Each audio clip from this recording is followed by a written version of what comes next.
Oh no. What did we lose? No, Sierra's out. She won the gauntlets. We lost somebody just as soon as I hit go live. Oh, no. She has perfect timing. Oh, yes. All this is on stream, too. So everybody saw all of this. They heard all of this. This is hilarious. Look at her face. What is happening? Don't worry, Servo. You didn't miss anything. Shenanigans that are typical for our group. Anyways, Twitch, welcome to another episode of Chronicles of Vechaunus, where we poke and make fun of each other, at each other, because we randomly drop, because why not? Anyways, we're going to go ahead and try to have some semblance of calamity, hilarity, adventuring, at least hopefully adventuring, tonight, and for those of you joining in, I hope you guys have a good, I hope you guys enjoy the show, and with that, Zeri, I'm going to turn it over to you. Whether it stays your show is another story. Not my fault. Okie dokie. So I prepped other things and forgot the intro, but because we have Eagle returning, and also John entered the middle of things, and also it's just kind of good to do this once in a while. We are going to turn it over to the Kai brothers, but mostly Kyrath. I did not volunteer for this. I don't care. Kyrath and a forehead. Kyrath's just there to fill in details if need be. But anyway, they are going to be giving us an overall review, reminder of what's been happening in Seashine. Shall I turn it over to our brilliant note-taker, Kyrath? Okay, so starting 8 months ago or more, 8 months ago was the first session I was there. I think there were like 3 sessions when I wasn't there.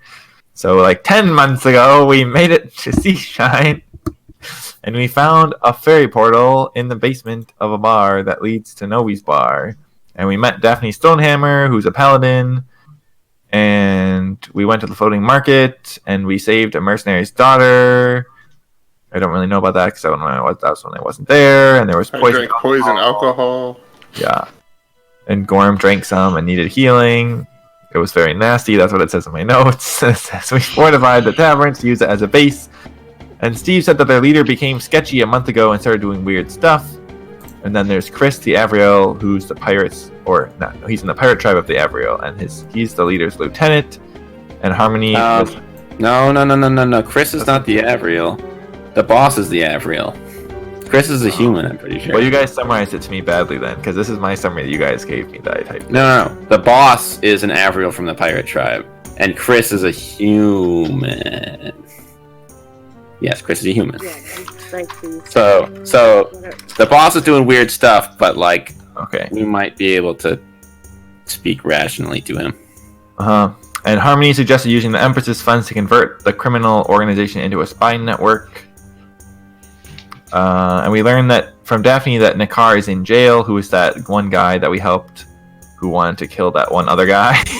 In that one encounter with the things that shot acid that dissolved my armor. That's all I remember. There was that one time, I don't even remember why we were there, but for some reason we were. And we met that one guy, and he went ahead of us, and now he's in jail because he was being belligerent. Okay, then next session. We were going after this. That was the start. That was after. Remember, we were going to take care of slavers. And why did we do that? I think I wasn't there for when we accepted that mission. I was just there when we were doing it. So I don't remember why we were doing it. We were doing it because they asked us to. And so then going in the next episode, the slaver was trafficking in people with like magic abilities, and then he was trying to track down stuff for that. So he knew some information about stuff and he's looking for his sister. So he went ahead of us to go track her down. She's at Light's Peak, I think was the lead, so he wanted to go with us to Light's Peak to do that. Look at this. I don't even take notes, and I remember all this stuff. He wanted to go there impatiently, so he left without us. That's why he's in jail right now. Well, yeah, so we're going to break him out. But we also talked to the guy, the ambassador guy, to, like, get him out, maybe, didn't we? Mm-hmm. We did. Okay, let's see here. So Gorm had an idea, and he went downstairs to contribute funds to the purchase of the other tavern. so you can be an investor in it. And then I wrote a contract and I have this whole typed out thing of the written contract. Of course you do. And then Ari and Harmony went to feed the prisoners. Then we went upstairs.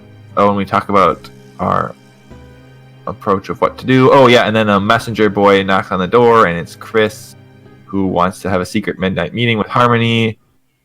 And then we go to find the ambassador.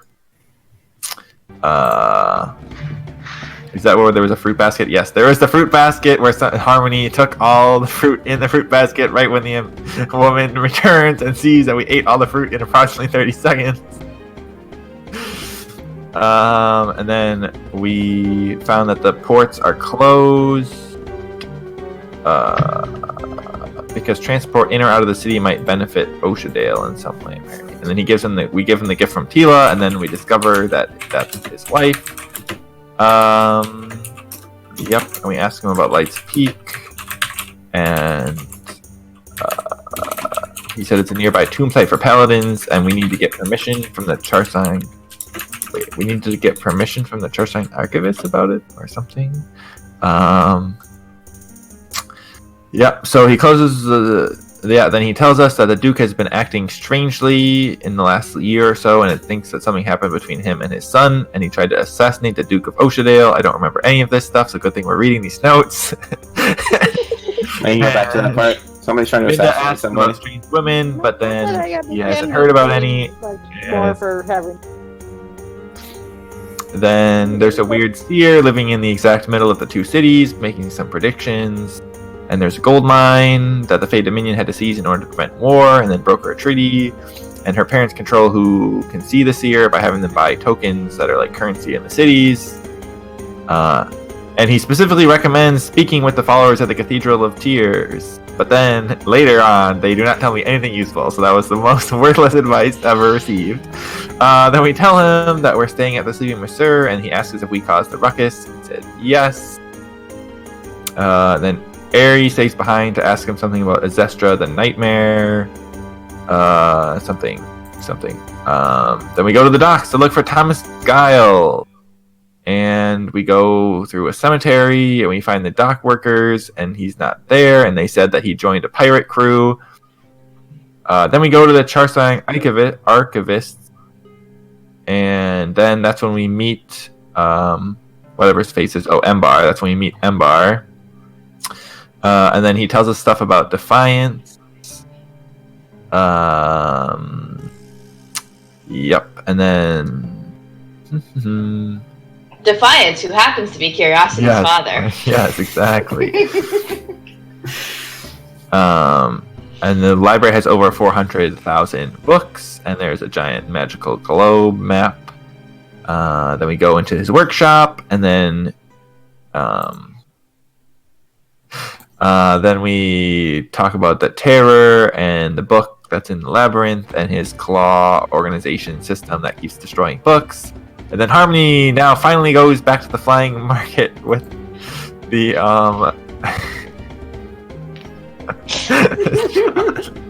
we go back to the floating market. Harmony goes back, and then Vinda pretends to be an illusory blue monarch butterfly to scope out the apothecary and such. And then we see ships at the docks, and then we hear someone yelling, "Giles, be careful," very conveniently, and we find him. And there's this other mysterious person that has his cloak up, and he seems very sketchy, but he also seems sort of familiar. And then later we've learned that was actually our own party member. So no wonder why he seemed familiar. But we definitely thought he was evil at the time. It was actually a bit shady in the context. And then Daphne and Gorm are wasting all of the tavern's money by drinking all the alcohol. Then we go to the temple, and I make friends with this lady there named Sarai.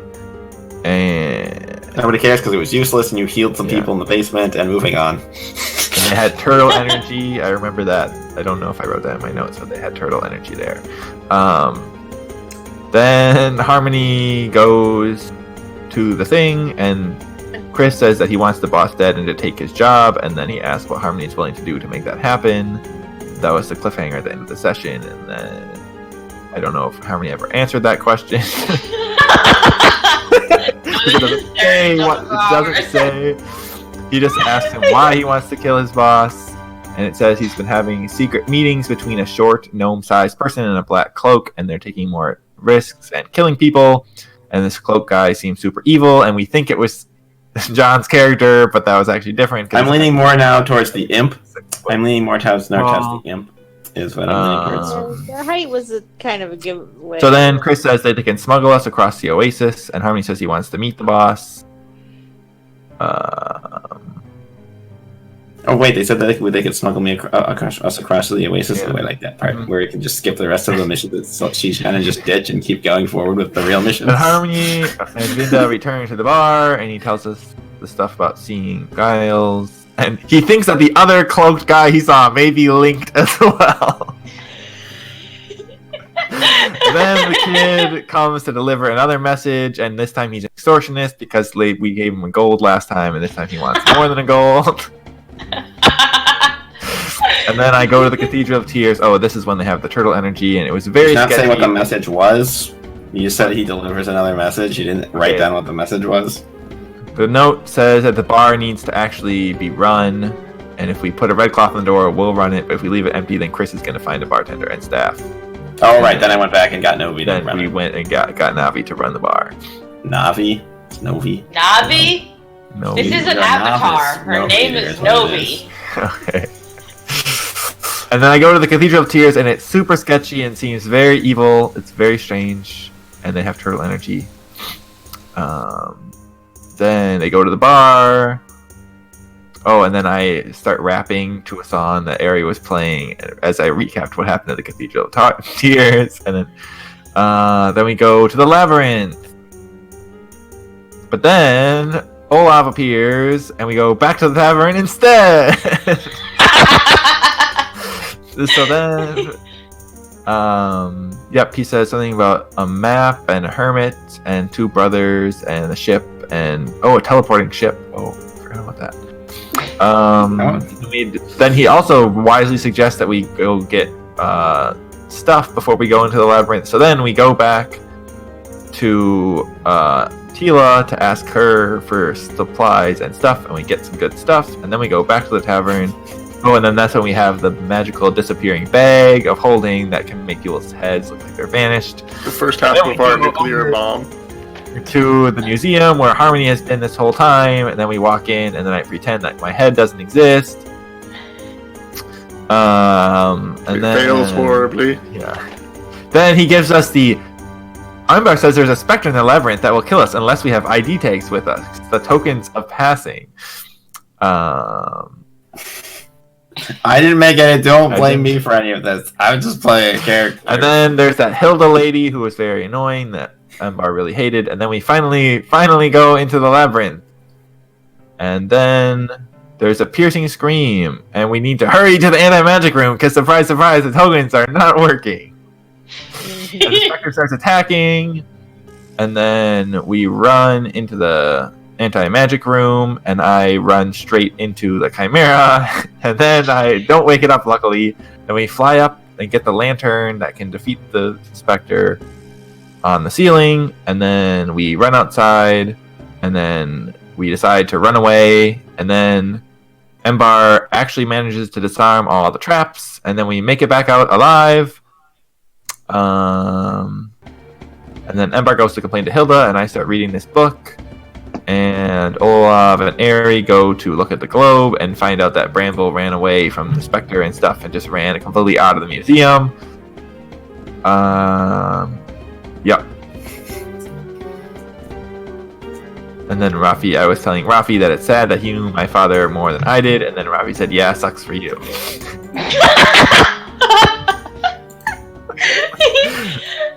Okay, the end. That's what happened. It's a great way to end the recap. So Okay, so recap. Yeah. We've accomplished the thing in the labyrinth.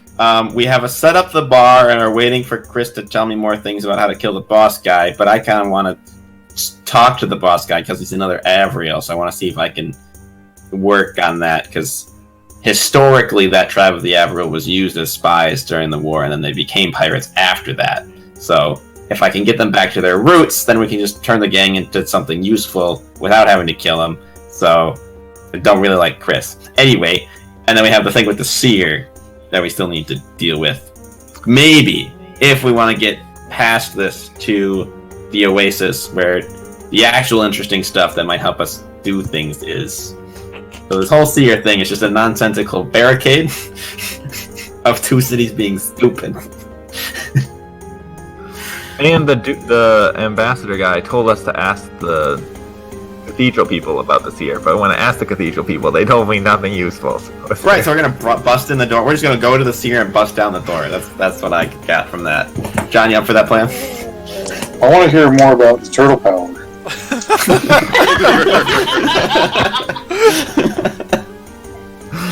Is it mutant turtle power?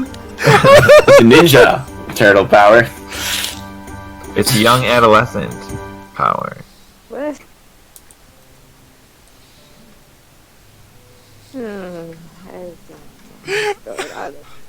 All right, so we have well, the bar situation seems to be fairly at stasis right now because we haven't gotten contacted by the gang people recently. I have the hardest time writing up an intro for this thing. So we should probably you can just write something like our triumphant victors of the labyrinth now head home to deal with running a bar, I'll come up with converting something. a spy I'll come up with an organization, actual converting a idea. gang into a spy organization, and dealing with the seer is causing problems for two cities and not allowing them to head northward. Where the real mission, because I've got that message stone, we need to go talk to some djinn to actually find things that can kill evil stuff. Is that? So that's the real goal, is to get north into the Oasis. But like we were doing all this tangential stuff to get there. And maybe help out Sheets. Maybe help out Seashine while we're at it. I think Gorm takes a nap at the academy thing. Just so you know, the bridge doesn't go away.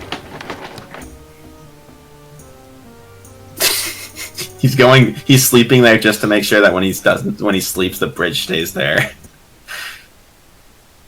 Couple hours is too short.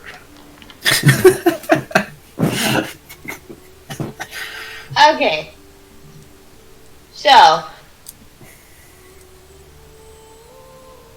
barring shenanigans, we're gonna skip ahead a little bit so that everybody's in the. Oh, also one quick thing, and I'm just gonna remind you of this, Eagle, in case you didn't see this, because I think it will affect Vinda later, or she may want to talk about this. So, if I don't know, did you get to see the Chimera battle? Yeah. So, did you see what happened when Vinda went into the anti-magic room? Yeah, not good. Okay, just wanted to make sure that you were I'm very- reminded of that. And still tiny. Okay.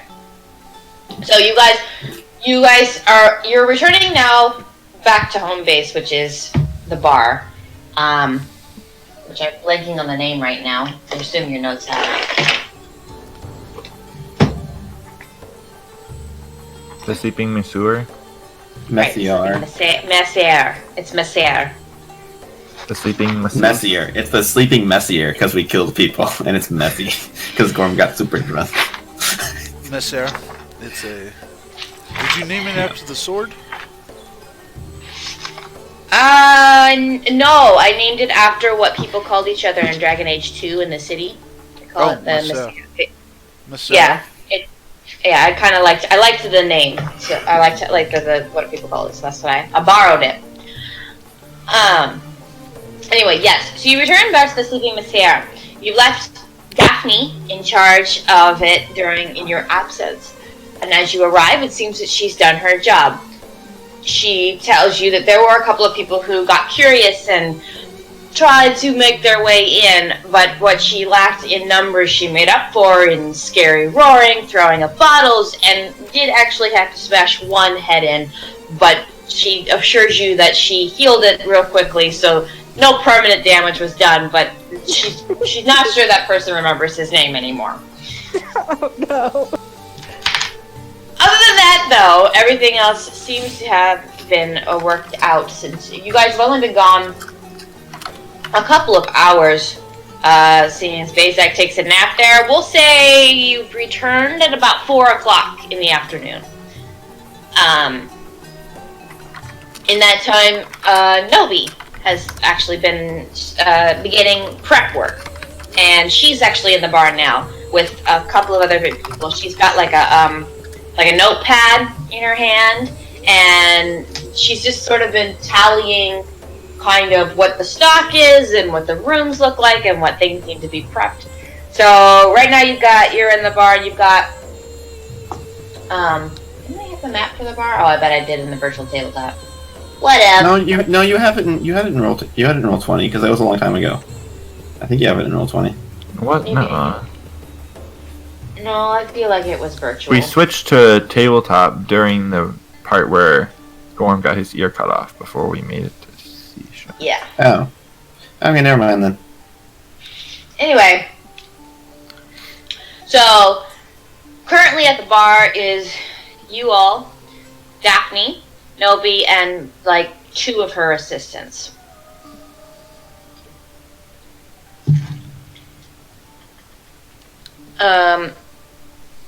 I believe that you and Chris arranged to meet later this night. At the same place? Yes. Okay. I didn't look at the video. I should have. Didn't. But I vaguely recall, I think what he told you was you had mentioned wanting to meet him for yourself, and Chris was trying to find a way to do that discreetly. And so Yeah, meet the boss. Yeah, I wanted to meet the boss. Yeah. I did want to meet the boss. Yeah. Preferably without getting murdered, but you know. So, Chris is going to give you more details on that at some point today. Probably later at night, and you assume, as he's been doing this with before, probably via some urchin coming with a message. So, Cool. Until then, what would you guys like to do?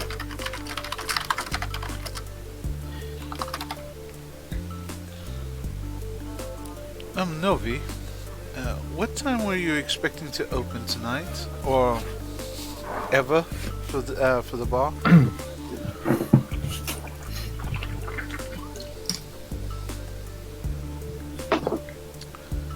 Also, has Linda come out of the necklace yet? At all? That's up to you. I think she's hiding in there. She did not like it.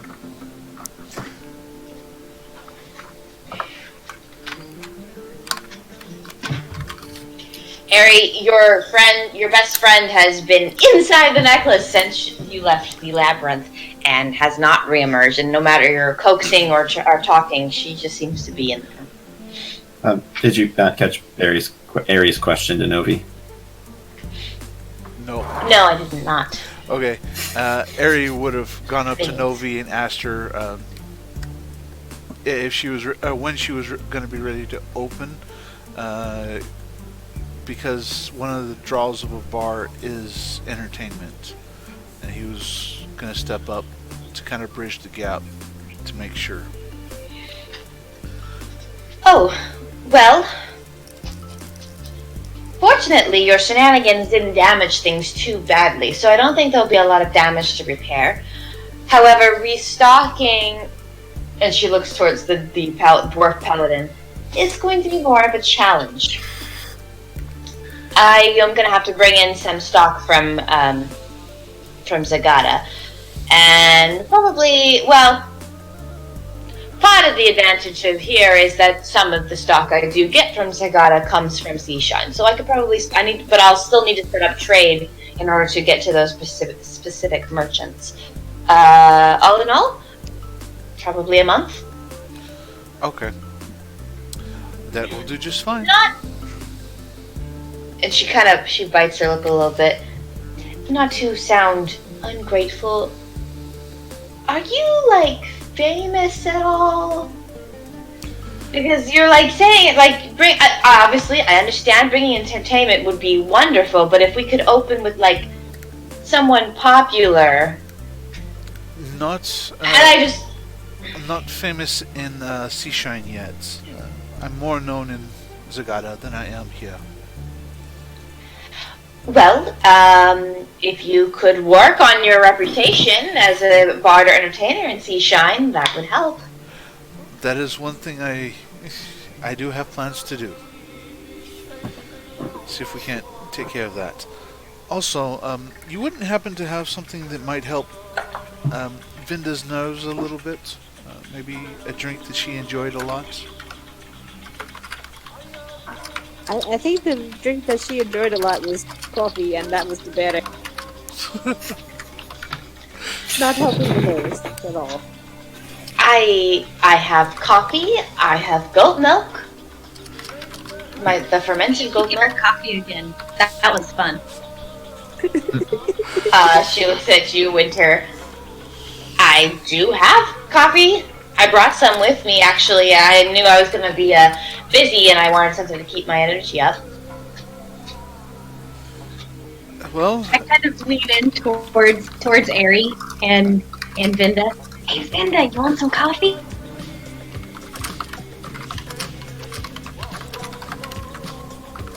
anything's worth a shot. Vinda, are your nerves settled just a little bit? Novi's here. She's brought some coffee if you would like to have a sample.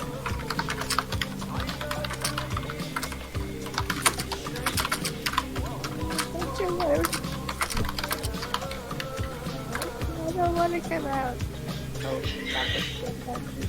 We're no longer in the archives. We're in the bar. It's all right. We can all cast magic here.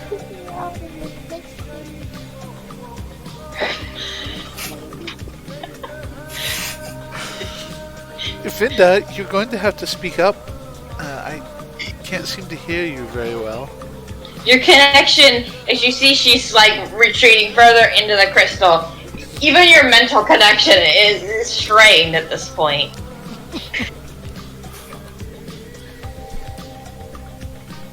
I think if she has any clue of how to research a wedding game pulled out of the necklace by a magic field, she's gonna look into it.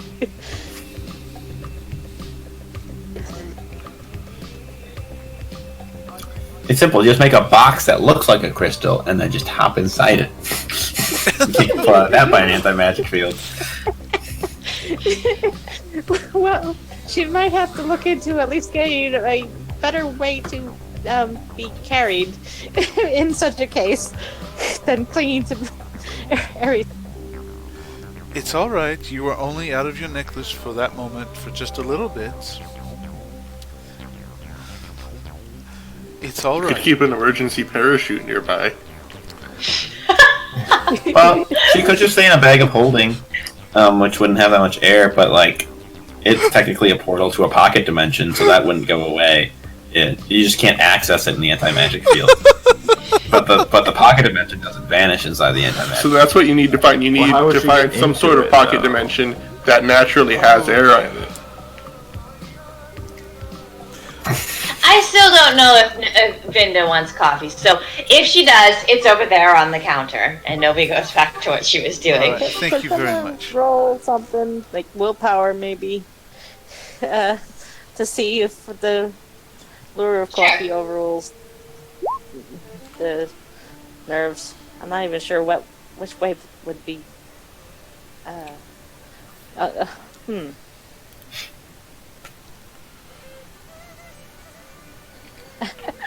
I'm not. Okay, just roll some. Just roll some die, and if it's even, she. Do you need me to roll for you? You can't get on roll 20 right now? Not right now. I'm Okay. on the mobile devices. That's fine. I will roll. roll a willpower check for you.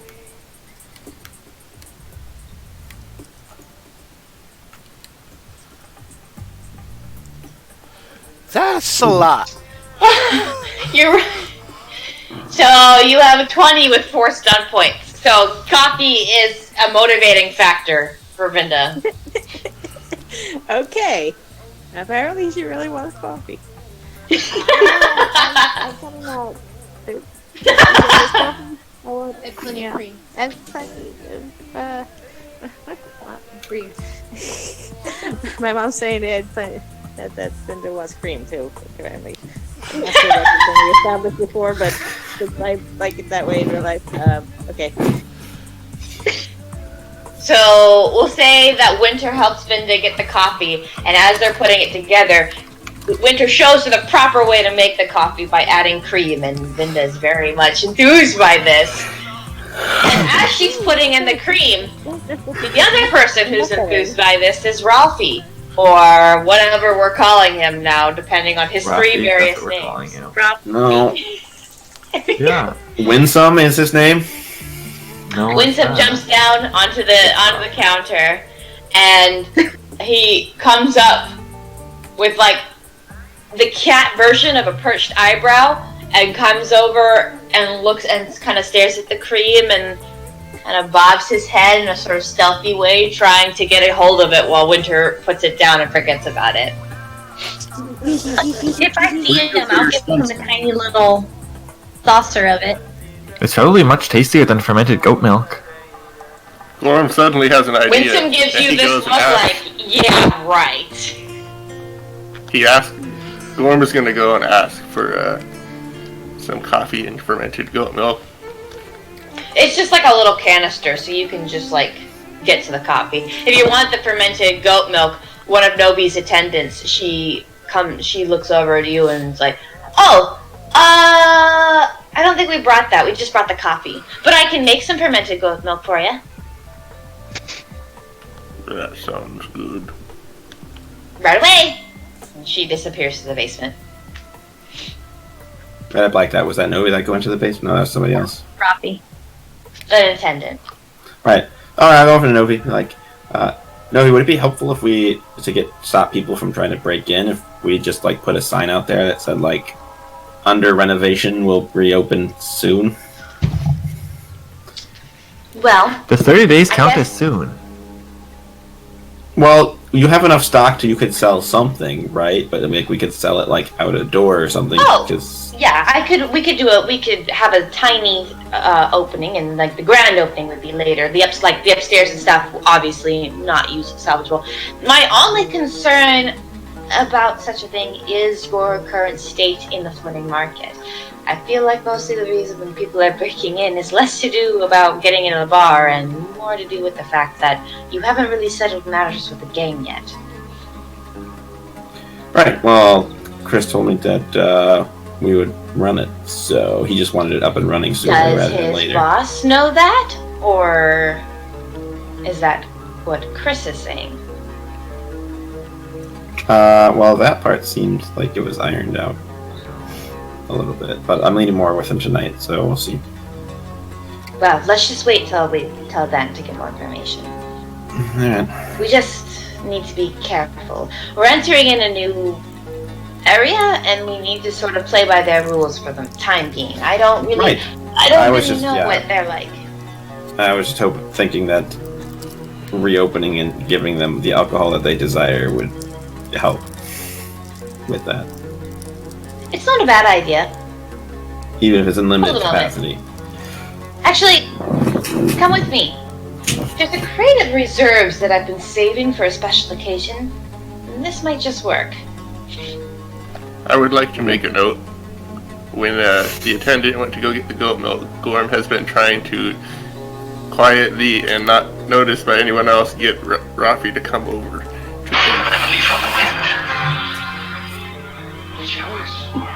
Apologies. The phone. Phone went off. It is removed. Okay. Okay.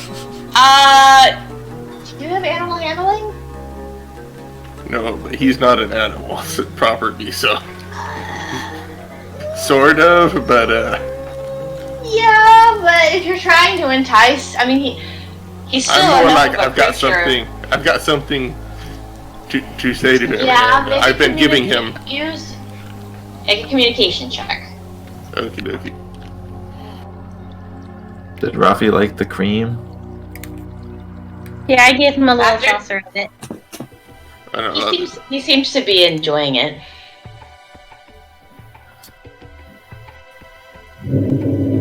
He does. 11. In between gulps, though, he does glance up at you, Curiosity, almost as though he's seeing if you're going to stop him from drinking it, but he keeps going. I think cream is healthy for cats. He sits up, and then he walks out.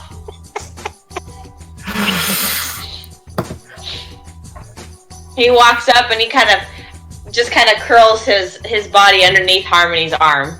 Just brushes under it. No, it's even healthier. Fermented goat's milk. It's very healthy. It has no bacteria in it at all because it's fermented. Very healthy. There's what approximates a cat laughter as he just doubles over on his back and almost like just belly laughs. I bet it sounds like he's got a hairball. Yeah, kind of like that. There's a lot of hacking involved. I don't think that's how that works. I don't. So how'd my communication with Rafi go? Amidst all this, the sounds of Vinda jibber-jabbering in the background echo throughout the room. 11? As he's on his back, he kind of notices out of the corner of his eye, you kind of like enticing him over. And he gets up, and he goes down with his back up, and he just kind of eyes you suspiciously, like he's not quite certain what you're gonna do to him or to say, but he's paying attention to you.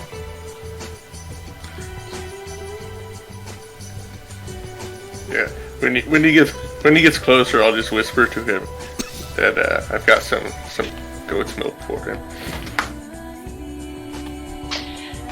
Curiosity, you watching this, you see as Rafi carefully comes up to Gorm, and there's a hint of caution between the two. There's this cautious energy, and all of a sudden it's diffused, and you see Winsome comes back. He stands up on all four legs, and he kind of gives a little nudge onto Gorm's like cheek, and then he sits and gives him a nod.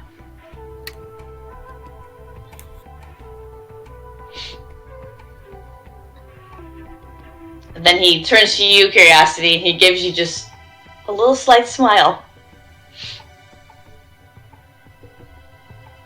I just wave to him. Right. Harmony's just like, yeah, alright, can we all just, like, talk about what our next moves are gonna be? That would be helpful. Well, are we planning on sitting around here for a month?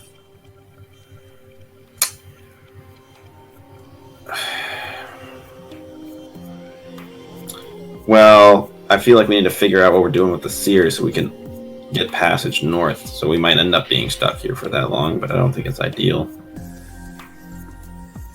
Well, I also think we need to find out what's going on with the Duke. Because Tila's husband said he's been acting suspiciously. And he is the one who put the lockdown on travel. So we need to... No, didn't we clarify that it was just because he had, like, attacks on his life and the other time was acting crazy? I thought we had clarified that's why he was doing it. The notes I was just reading said that he was being suspicious. Yeah, like, we were asked to find out why he was being weird. And then the ambassador guy we talked to, I thought, it was when we asked him that, and he's like, well, there was, like, attacks on his life and stuff. I will also remind you... No, it says the do Duke has have been acting strange and making bad decisions in the last year or so. Apparently he tried to assassinate the Duke of Oshadale, and his son has been trying to make peace without much success. and trade all transport is locked down because he thinks it's going to benefit Oceandale, so they have the rivalry with him. Oh, I thought it was just linked to the sea. I thought he was just acting weird because of the seer, and he was acting paranoid and crazy. I thought that's what it was. Well, if Harmony assumes that, I guess. That's what Harmony thought after the conversation with the guy. I will also remind you, you have an appointment with the ambassador, as he did say he was going to try and make introductions so that you could present the goddess' request to the Duke personally. And that's coming up shortly. We should definitely split into 2 parties and have somebody secretly investigate the goings on there while we're having a meeting with him. I You want nominate us to Gorm. break into the Duke's place? We're not going to break in. We're going there to have a meeting with him. Oh, yeah. And then Gorm's going to be like, oops, how did my shoe get untied? And he's going to bend down to tie his shoe while the rest of us walk down the hallway. And then he's going to sneak it around the back. And play the "I got lost, I don't know what I'm doing" card. It's like, excuse me, where's the bathroom? I think I'm lost. I think Vinda could pull that off a lot better. Yes, I don't like that plan. Especially since she can turn into birds. A bird. Winsome has paw palms at this point. Oh, also, Winsome could probably do that too. You know, animals roaming. Be like, oh, dang, my cat just like hopped off and accidentally wandered into this other room. Do you want to go on a top secret spy mission, Rafi? Winsome, Which name are we calling him at the moment? I'm confused. What? We're calling him Rafi. Winsome, as you say that, kind of does a little head shake dance. I think he wants to go on the spy mission. Cat and bird teaming up together. That's probably not a bad idea, so we can figure out At what this exactly is point, going the on. attendant brings Gorm his fermented goat's milk. Oh, also, we could see if we need like a token or something to go see the seer. Maybe the Duke's got some laying around his place. They should see if they can grab one. Yes, we do need to acquire one of those tokens so that we can at least see the seer.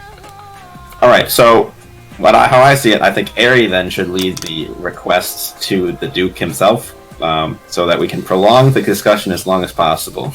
I'm just smiling. You do have a way with words. Winsome, as he's drinking something, snorts in laughter as he hears that. And also, I might just get mad and punch him in the face, and we don't want that, so... Aw, I was hoping you were gonna join me on that. Oh, well, I'll be there, but, you know... At this point, Daphne, who's been listening to your conversation and sitting in a table nearby, with, of course, liquor in her hand, she goes, "And don't you forget you still owe me a promise." That's we do. Yeah, as well. we're going to Lights Peak. We gotta do that, too. We gotta bust a friend out of jail for that first, though. Well, I'm just throwing my hat in the ring. I don't want you forgetting me. It's called being an adventurer, love. It's just It's because once we got our main quest to come to the city, all of a sudden we unlocked all these side quests. What? Side quests? What do you mean? I mean, things It's that called people want to forging do as favors alliances. for them that are not very important for our overall goal. It's called Forging Alliances and creating a network, actually, of people that actually care about what's going on. There seems to be absolutely nobody. So we're making people care, subtly. Subtlety and you are not necessarily good bedfellows. I am decently subtle when I need to be. Not in conversation. I'm not subtle in conversation. I was going to say, but that's alright. Anyway, I think I've got a meeting with Chris tonight. But when are we meeting with? When are we supposed to be meeting with the Duke? He hasn't actually set that up yet. We're sort of just sitting around waiting for this to happen. And we're waiting. Just going to be going to the meeting with him.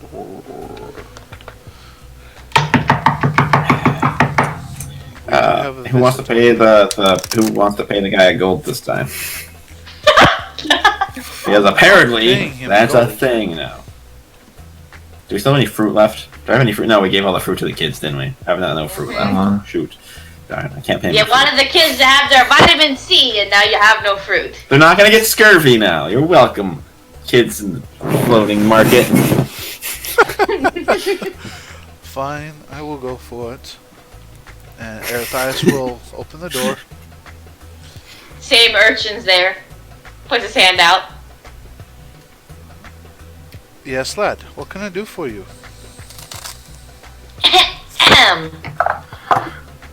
Message first, then tip. Nope. Okay, fine. Okay, fine. And he walks off. He starts going away. Harry, we need that. Says who? Do you want the gang to come and try and kill us? The gang's gonna just kill the kid for not delivering the message. Fine. That's assuming they don't just assume we're ignoring the message and come kill us. Alright, little one. They have come spies back. watching the house. They know that the kid didn't deliver the message. He stops. Little what? Young master. I'll have you know I am 13 years old and in charge of the house back home. Young master. May we discuss this business arrangement then? Yeah, but it's jumped up to 2 gold. 1 gold right now. The other gold after you deliver your message. Gorm pulls out his bow. And Erethias will pull out 2 gold pieces and go, there you go. 1.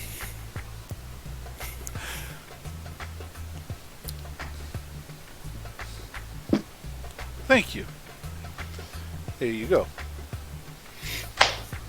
The people suck at business. And he runs off. It's because I don't want to hurt you, but oh well. You could try building a friendly rapport with your client base. That's after. Anyways, this is what he delivered. Here you go. Right. Hands it off to Curiosity. Don't want to misread this, so we don't want to take 5 years to read it I either. keep forgetting that Harmony can't read. He can sort of, kind of now, slightly read. It just takes him a while. Verbosity of language is not necessarily a weakness. I didn't say it was. It's going to be very useful when you go talk to the Duke.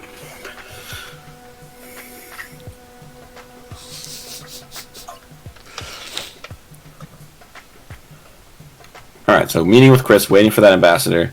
Well, you said you were trying to get music going? Yes, I'll have to play out in the market for a while.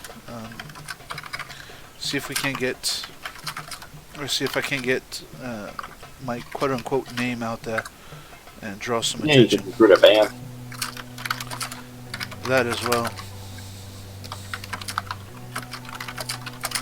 Out of character, tip to Bazak for that idea. For what idea? You gotta get in good with the locals and hire the poor people from this part of town. Ah, yes.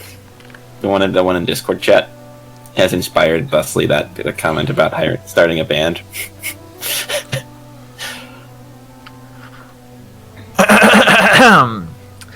The letter says, meet me in the same place at the same time. Bringing the boss. He thinks it's a request to see the competition. Don't screw this up. Remember, he's paranoid. This time he did not sign it, K. Okay, so that either means he just wants me to kill him straight up right there, or he wants me to kill him straight up right there. Really, the boss is coming along. That's alright, so there's going to be 2 people, so I feel like we should have 2 people, so who wants to come with me? Alright, Olaf, you're up. Sounds good. Could use a shield in the situation anyway. Nearby. Are you going to kill the boss? We're going to kill the boss if I don't think we can reason with him. And you think you and Gorm are going to kill him? I think me, Olaf, Gorm, and Binda hiding out on a building can kill him. Coffee Fairy is now engaged. Ooh, I get to go along and Yeah, like last time. You can chill out on the rooftop with Gorm. I can do that. I wonder how many miles per gallon the ferry gets. You better bring extra coffee just in case she crashes. Right. So, if I think I can reason with this boss guy, I'll appeal to his better nature. Curiosity, any more useful tips on the tribe that I could maybe use to figure out if he's still with the tribe, totally isolated from the tribe? You're more red than I am. I don't know, GM. Should I make a knowledge Actually, check? maybe you should come. You're a friendly face, although the boss might not like friendly faces. But you do have that childlike innocence that it might appeal to his better nature if he has one. I don't really do that. I kind of look angry and kill people, so... You just called curiosity like a dog. So, I'm confused by this note, Harmony. It says, bringing the boss, he thinks it's a request to see the competition. Doesn't that mean that it's not that request? Doesn't that mean that as soon as the boss sees us, he's going to be angry and realize that Chris is lying to him? So we are the competition, Curiosity. But why does it took say over the he bar. thinks he's meeting the competition? Because Chris wants me to kill the boss, straight up, but I want to talk to him. So Chris isn't going to be happy. And I'm prepared to deal with that, but also I'm prepared to turn on Chris if it seems like the boss is reasonable. That might get us within favor. Pretty loud about this whole killing the boss of the local crime syndicate thing. There's only, there's nobody in the bar other than people that Novi brought with her. Well, I'll come along. It sounds like the fun. Walls outside the bar. Well, I'm not, I'm speaking loudly into the mic so that everybody can hear what I'm saying, but, obviously it's like a secretish meeting. I'm like, hello, we are going to kill the boss guy. It is super secret mission. I think you should make a very successful mission. Olaf would like to kill people, so that would be great.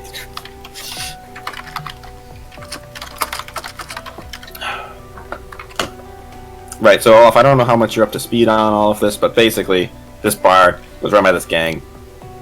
They were selling poisoned alcohol in Zagata, so we shut it down, and now we've gotten embroiled in this thing. But I think maybe if we can get in with the gang, we might be able to turn it into some sort of information network gathering system for us to figure out what the heck's been going on with Forerunner and maybe track her down. And we were going to use it to track you down, but that's not really a thing that we need to do anymore, so...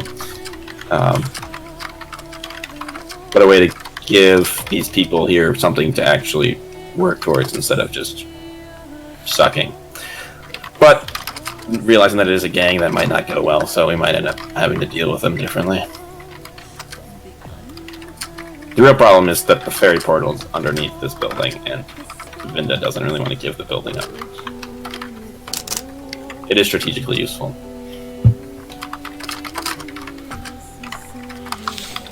Can I add some items to my character sheet so I don't have to do the whole shopping scene? Yeah. It's kind of a waste of time. Yeah. I was gonna do that during the break. Oh, okay.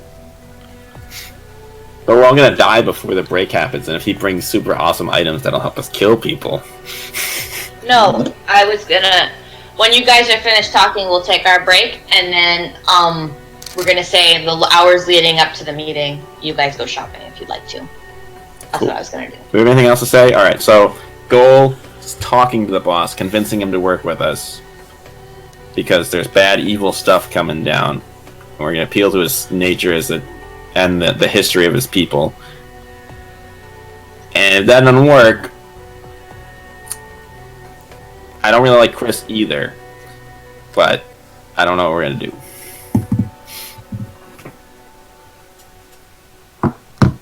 Maybe we should appoint Giles as the leader of the people. Is he even a member of the gang? He's a pirate now. Don't they work for the gang? But he's... I mean, didn't they sail away today or yesterday? He's not here. I thought there was a He's still embargo. here because Olaf's still here. Alright. Well... Olaf and Thomas are on the same crew. Well, yeah, ideally, we would put somebody in charge that we trust more. And I don't know if I trust Chris. but we kind of need to figure out who else is a player.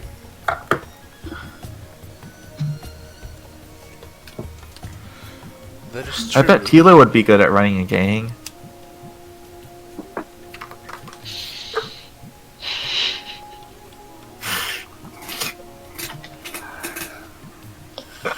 I'm giving you roleplay experience for that. I think Novi would be much better at running a gang. Novi just frowns at you. Like a gang that is like helpful, not like a murderous gang. I don't want to run any gang. I like running bars. I think Olaf has the most experience in anything approaching a gang. That is true. And so, yep.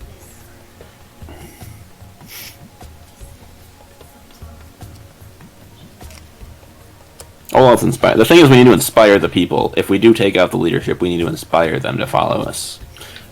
To be different. Which is going to require a level of charismatic speech that I do not possess. I can regular Everybody speech. said, no. No. Well, we're going to have Olaf give the speech. He's more piratey, and the people here kind of know him. Some people, anyway. I'm throwing you slightly under the bus, into the bus. You want to run a crime syndicate, John?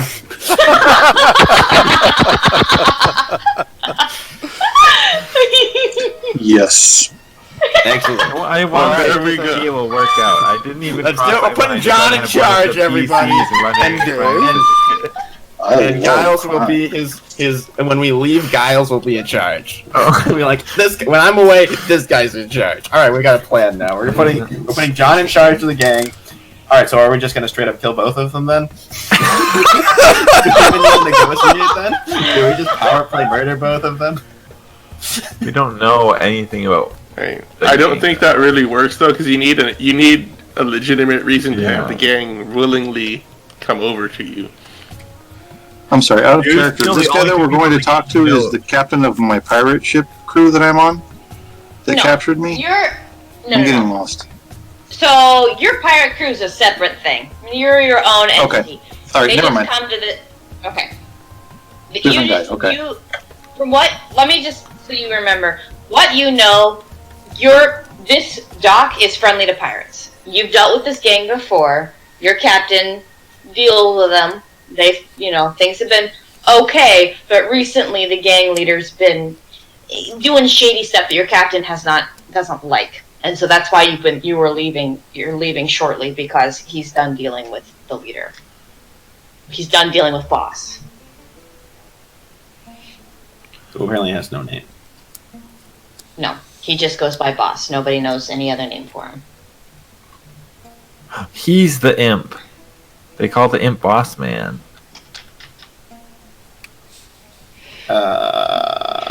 He's an Avril. He's not an imp. Both Avril and imps have wings.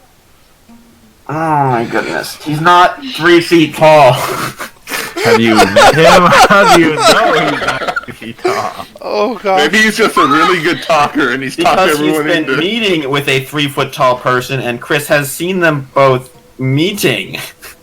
That person's actually 6 inches tall. He just looks 3 feet tall. That's the other person. Okay, so we're doing this meeting, trying to convince him that the imp is evil and he needs to be better. Because we think he's now working with the imp. The imp who's working with Laura. So if we can convince him that that's evil and creepy, and he's going to end up dead, then he might... Yeah. Hello, evil criminal who runs an evil organization. You are doing evil things, therefore you should stop being evil. I would not recommend alternately- that as your opening statement. That might be. You suck. Call him a basket of deplorables, and then we'll just... Alternately, we don't start out with that whole topic, and we trap the imp somehow by getting in good with the boss, and then we kill the boss and the imp. That So would your be good, crime yeah. syndicate We could is capture the imp, infested yeah. with rats. Are we like Where the did that French come guys in from? Monty Python? We're just taunting him and going like this on our heads? Like, you silly boss man, you know nothing. I was making a politics joke. Yeah, I know. Oh, speaking of which, I'm skipping a rally for the Green New Deal to that my classmates are going to. Yay! You control Won it. the No, lone I said you needed to conservative go to out that there. so you can maintain your cover as a non-crazy person. But I think you're crazy, so you should go. You should go as undercover. You should videotape it and then send it into like some place and show how crazy it can go viral. Yeah, it was 2 hours ago. So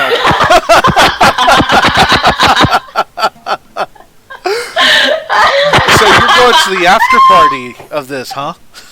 Mm-hmm. Okay.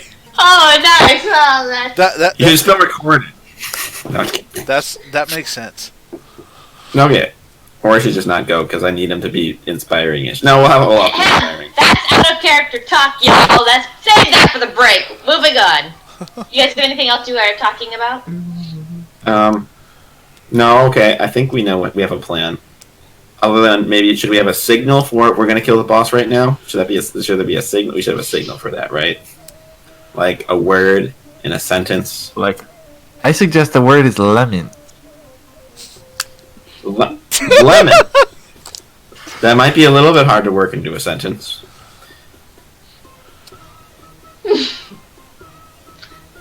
At this point, Daphne is basically drunk and laughing her butt off at all of this. She just thinks you guys are all The code nuts. word should be that you say whom when you actually are supposed to say who. Okay, that requires all of us to understand grammar. So that's out. What is grammar? Exactly. Grammar is the study of how words are constructed. Oh, no, boy, you don't explain the joke. Please, no. No one wants that. Here, your hands. You know your what people couple of don't like something. more than someone explaining a joke? Somebody complaining about someone making a joke, and then me third Does this face explaining look that like it somebody cares? is the worst. This face doesn't care, and she hands you a mug of something, honey. Drink your curiosity. Drink it up. Shush. Can we just do things? You talk for like an hour straight. Winsome, are they like this the entire time? Winsome's face is now covered in some liquid, something white and liquidy, and he finishes, and as you speak to him, he like looks up and has like kind of a, like almost in surprise. A brownish, whitish liquid substance. He When you knocks show the up, bowl Rafa, you have behind. to clean it up. He knocks the bowl down on the ground behind him, behind the counter, and then he looks at you, Ari, and just nods. Right. Well, I think maybe Aerie, you, Winter, and Daphne should stay here in case the boss is trying to use this as an opening and hoping we all show up and trying to take the bar back. Otherwise, I'd prefer it if you were with us in case it goes something goes down. But in case they try something here, All right. unless you have extreme objections to that, maybe you could start recruiting for a band or something right outside. Keep you busy. I could do some instrumentation outside, but that's probably about all I could do. Gorm A little bit of a... gives Gorm Nobody has goes over some to plan Daphne with some other and things. hands her an acid and a fire grenade. It says, just in case. Gary, what instrument do you play again? Lute. She says nothing, but just gives you a sly smile and sticks it in her belt. It's a magical lute that gives me special bonuses. Yes. Let's just say a lot of bonuses. I get like a +4 from it. Thanks. You said an So you're acid actually a grenade crappy as musician, is what you're saying. No, because I've Got got him. good with it. Got him! It's the lute of illusions. When you strum this lute, it makes everyone think you're a good musician. That'd be a good magic item. That would be a great character. Anyway, That would. it was an acid grenade and a what grenade? Fire. Alright, those sound like safe things to give to a drunk dwarf. They sound like the best things to give to a drunk dwarf. keep it. I am so tempted to cast haste on Rafi or Vinda while y'all exit the building. I am so tempted. Winsome licks his lips and stretches, and then he comes up on Curiosity's shoulders and snuggles in. No, we need Winter to invent espresso, and then give that to Vinda, and then you cast haste on it. I look at Winsome and be like, Winsome. I cannot adequately roleplay that. No. Winsome, have you had any dealings with is it the Black Crow tribe? Is that the name of the tribe? Mm-hmm. He perks an ear up. Right, so what do you think the odds are that I can convince this guy to do the right thing?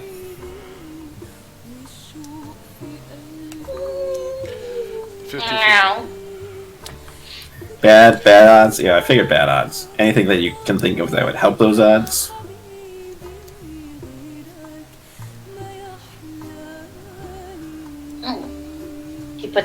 He reaches a paw out for you to come closer to him. Okay. He's not gonna give me like a scar on my face, is he? He puts his front paws up on your torso, and he kind of reaches down until he finally gets to your coin purse, and he just pats it. I'm going to. Well, I was going to probably attempt to pay, but like I don't have that much money, so. Oh right, I was trying to get Aerie to get the Empress to pay the gang, fund the gang. That's what I was going to try and do. That was my last ditch effort. That's what the note said. Right. You can totally get that. You can totally swing that Aerie. Okay, we just need to bluff to make him think he can pull it off, and then maybe actually make it happen in like a month or two. You can do it in a month or two. She said favors. You do favors. And she also wants to know what's been going on. And if we can turn this group secretly into a group that actually gives the Empress information, she might go for it. Because she can't trust people inside her own circle.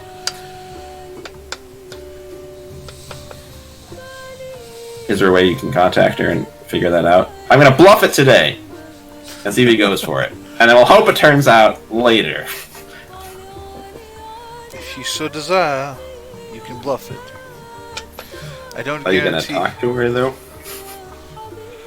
I hope to. We'll see what happens. Right, I'll just say... we know that the Empress is looking for this. We need to go talk to her again to verify, but like, give us a little bit of time, and we need to get north in order to do that. Maybe they'll get us north too. Yes. Anyway, okay, I think I'm done. Anybody else got anything? Nope.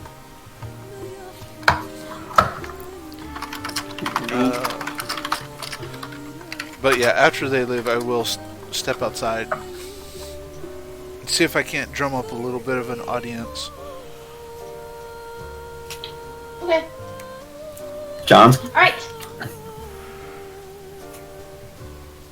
What? So, we'll... You're gonna run a gang? Ready? Okay. We have to kill everybody. It's gonna be great. As a player, I'm hoping that he refuses your offer so that John can run the game. That'd be more entertaining. But Curiosity doesn't want to kill the guy, so I only want that out of character. Out of character, I expect no such easy negotiation. I fully expect to have to use all the bomb arrows I'm going to make during the break. We are going to take our break. Those of you who want to go grocery shopping or have things you want to do up until about the hour of midnight, go ahead and put that in a private message to me so that we don't fill up the Fantasy Age message, and then I can look at that. Yeah, I think we're gonna need to roll a Constitution check for Vinda to see if she can. I could use some more healing Curiosity. Have I healed you since you got your last injury?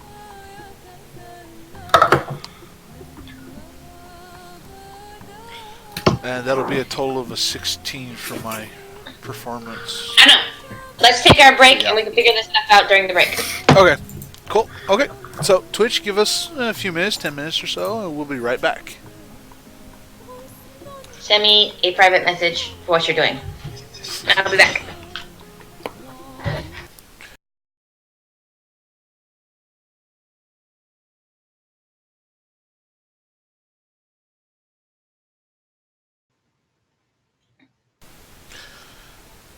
There we go. Should be back live.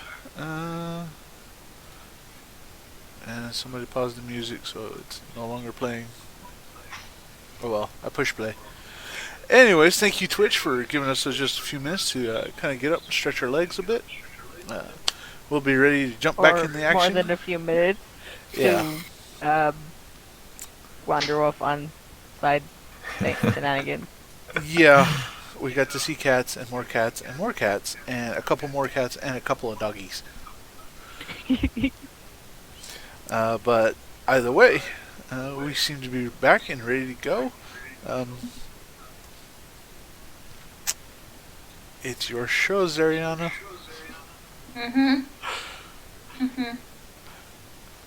Please wait.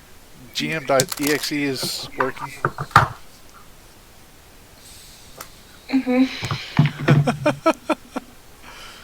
Really, Basic? Okay, well, we're gonna have to change 2 of that. them. I will make amends. I need to write. Anyway. This is a list of things to do later. Okay.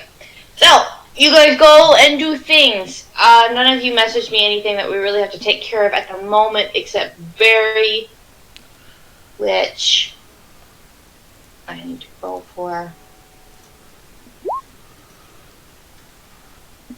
You make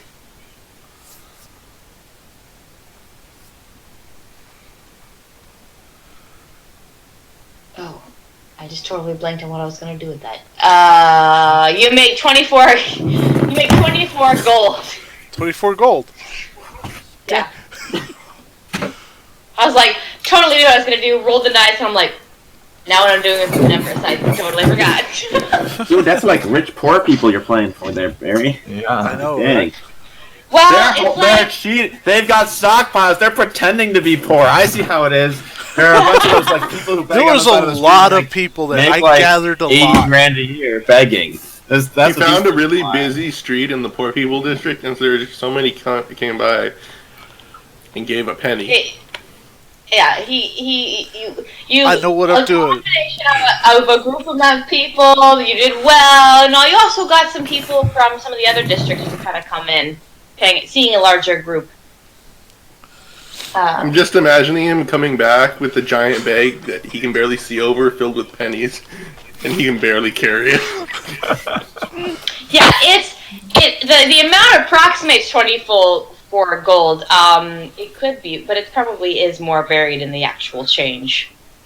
I just don't want to sit here and divvy it out. But yeah, it probably does look more like pennies. Okay, more like 1,000 copper pieces. Yeah, somewhere in there. Yeah. Okay. You can have the messenger It'd be boy next time you come. You 2,400. can pay him 10% commission fee to count it off. No. That's no. You just pay him. You just pay him in straight pennies this next time. Here you go.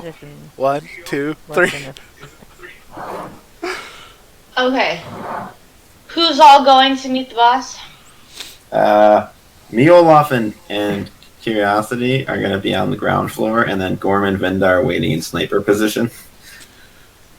Well, that's rather unfortunate, given what the player's about to do. Boo! Kyrath is ditching. Boo! That's fine, I'll play him better than he can play him, so. No, that's not true.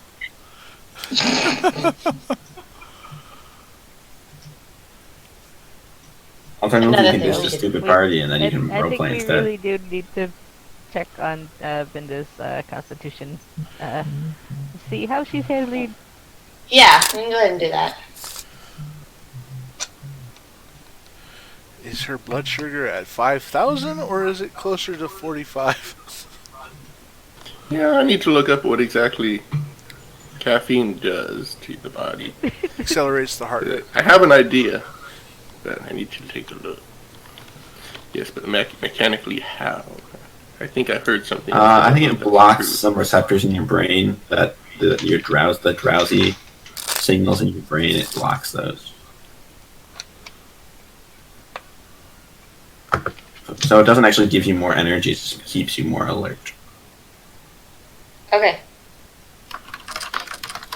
Okay, so.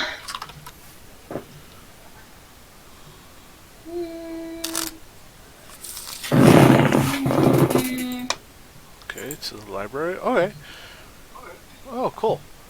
Why does he look familiar? No reason. Totally original over here. I totally just found this guy and came up with his personality and everything on my own. Eagle, if you want, I can roll 3d6 for you. I don't know what your Constitution mods are, so there we go. I don't know that I remember either. Well, Okay. it does more than what you just said. So, Harmony and Curiosity make their way towards the alley again, where I believe Gorm and Vinda are hiding up in the rooftops or something.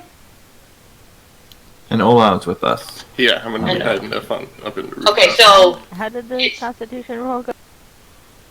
oh, sorry. I rolled 3d6. You got an 11. No stun points. You're okay for now. You're kind of like, you haven't completely crashed yet, but you're feeling it.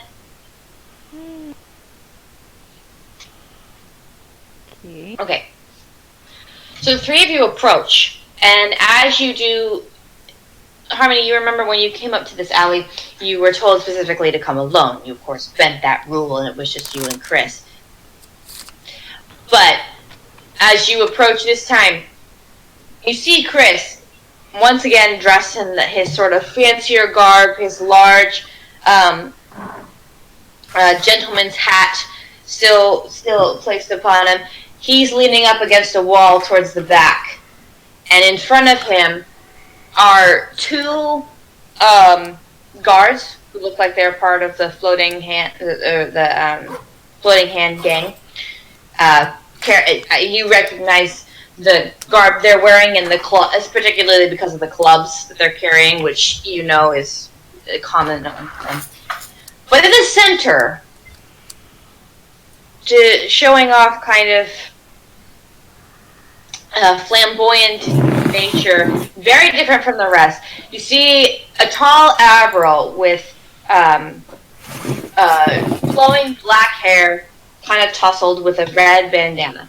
You see he's got a green sailor's coat, which is open to show off his exposed chest area.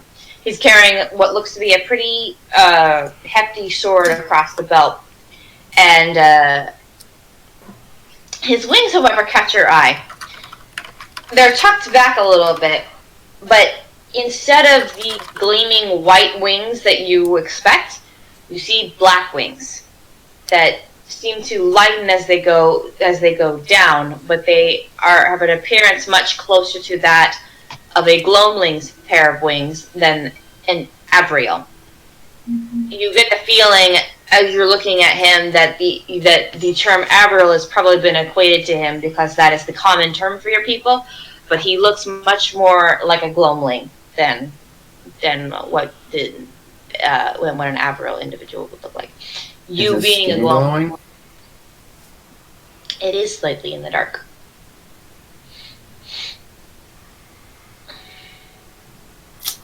At least the bits of it that you can see is glowing.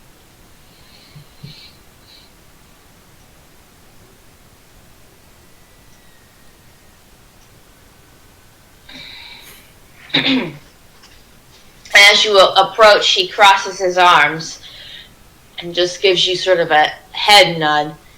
Well, if it isn't the nuisance makers, the do-gooders, Whatever it is you call yourselves. Well, it's good to see another of us around. Not much of us up here on this continent. Yeah. Kind of thought I cornered the market on that. Name's Harmony. This is Curiosity. I'll Okay. reach out my hand. I never shake a man's hand. It's too easy to poison someone. Well, you're paranoid. So, are you... Well, I thought you were part of the Black Crow tribe, but are you Gloamling? Some of us are. Some gloamlings did find their way up to that tribe, yeah. Or something new. Anyway, I was going to just put face to a name. Well, I guess boss isn't really a name, but to a title, I guess. It's as much as a name as Harmony or Curiosity. We do name ourselves after traits, don't we?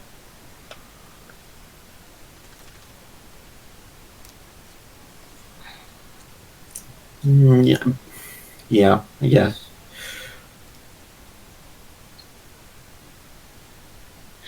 Why exactly are you coming into my neighborhood? It can't be just because you want to set these pathetic saps free. There's not much here for anyone to enjoy or use.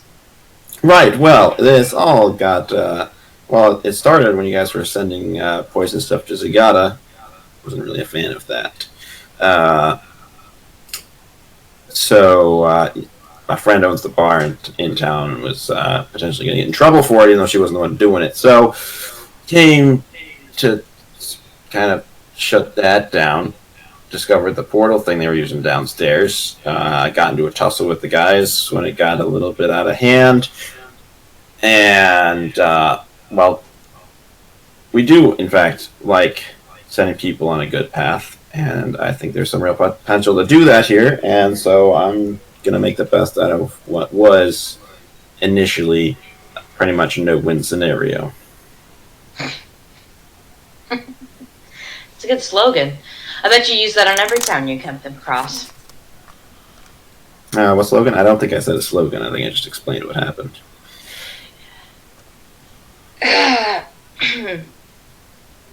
Which tribe are you from? Which Gloamling tribe? If it matters that much to you, why don't you take a guess at it?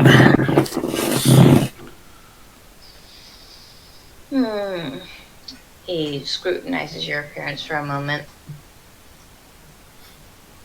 Yeah, Curiosity's going to be way more of a dead giveaway on this one.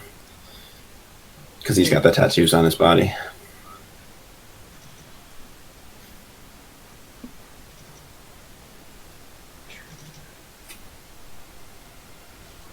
Checking to see if he...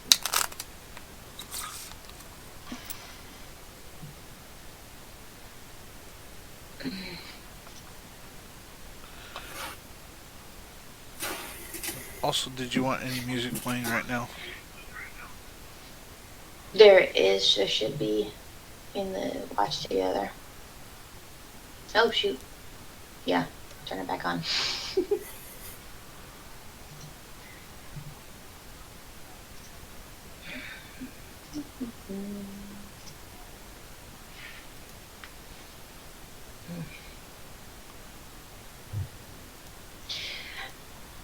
Well, if you really are a do-gooder, you're probably Twilight Water. Or, sorry. What was the other one? Not the Night Admiral. Twilight Waters, I think, is the one. It's Ebony Water Tribe. There's too many of them to keep track of. The Night Admiral are bits, well... Let's just say that your tribe's known for sticking their nose into things that they shouldn't. Even though I'm pretty sure that you've got issues of your own. We've got issues dealing with things that could infect the entire populace, so you're welcome. So the rumor says. Oh, the rumor? It's not a rumor. Not a rumor. Rumor is your tribe is holding back some world-ending doom. I think it's just a cry for attention. I really like this as. Oh, you want to go volunteer? How much? I don't care. How much do I pay you in order to get you to go away? Right, so, well, we're not going away, because that portal down there, we're not leaving it. See, I have a different proposition for you. I don't know, word on the street, though, is that you've been acting a little crazy the last month or so. Talking to, like, little short guy in a robe, mayhaps. Who I talk to is none of your business, as is. Well, it does, my because gang. we've been dogged by a short little demon guy who's been working with the succubus, and would kind of like to know if you're dealing with them. I don't feel like getting paid off by my enemies. You made yourself my enemy when you walked in here. You and I didn't know each other from anyone.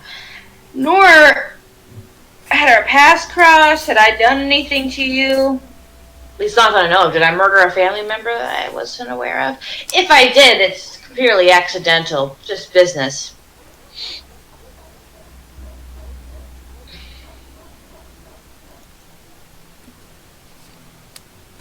Other than that, I would say if you come in here just trying to stop poison alcohol from getting to your little town and saving some bar wench from being discovered, well.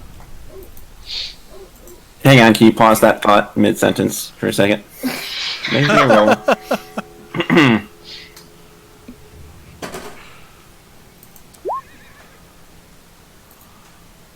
Oh, that's really high. That is really high. Okay, so anybody's paying attention, at the mention of bar wench, you see him like kind of like go like he's and then he's just like, no, I won't stab him. Can someone roll willpower for Vinda at that? No, you're on the rooftop. I don't think you're close enough to hear. Yeah. Because I really wanted to stab him in the face at that moment, but the willpower says Harmony hangs on somehow and continues talking to him. Barely, just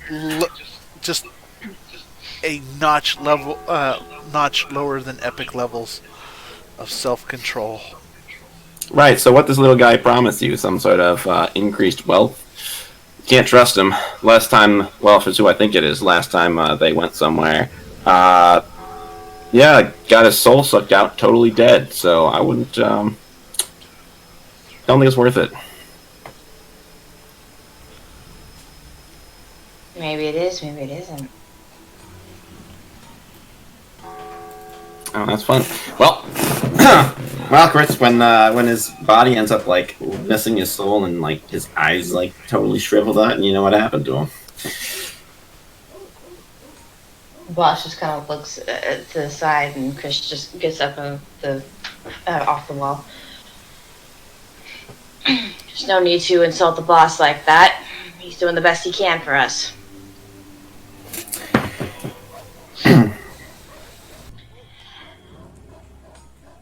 Again, I think we're just dancing around pleasantries. What is it you want from me? Because clearly I'm not leaving. And I'm not letting control of my gang go, not easily. If you just wanted a foothold, you could have bought out my bar. Instead, you go in and you murder my men. They made You the make first a big move. Of course they did. From what I was told, you barged in and demanded justice when you walked in with a paladin. Who walks in with a paladin and just says, oh, I'm here for a peaceful thing? No. You bring a paladin in when you're here to bust some heads, which you did. And, you know, I will... Well, I bring a paladin when I want you to know that I actually am trying to do something right and not just murdering people. But apparently your guys What you are complete ended up idiots. doing. Like I said, it got out of hand. That wasn't the plan. Well, what do you expect me to do about that? You've insulted me and made me look weak in my own territory. I would be remiss if I just let you go without some sort of punishment.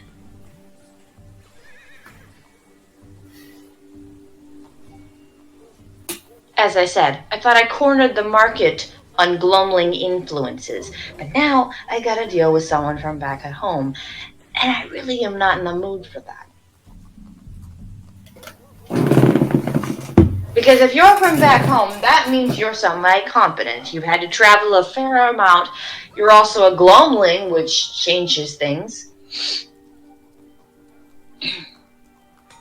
I was hoping you were just a band of other mercenaries, promising these people all kinds of nonsense, and in the end, really just wanted something from me, monetary, perhaps. Maybe it really was the bar you wanted.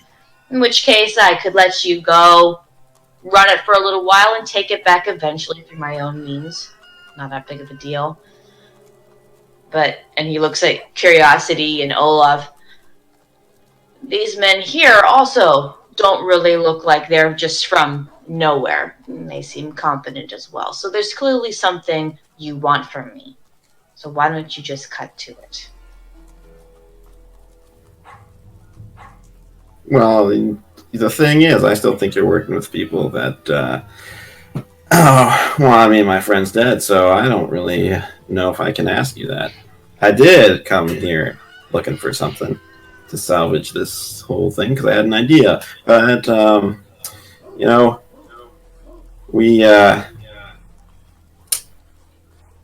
little group here banded together over some lemons, and now we're here. Open fire!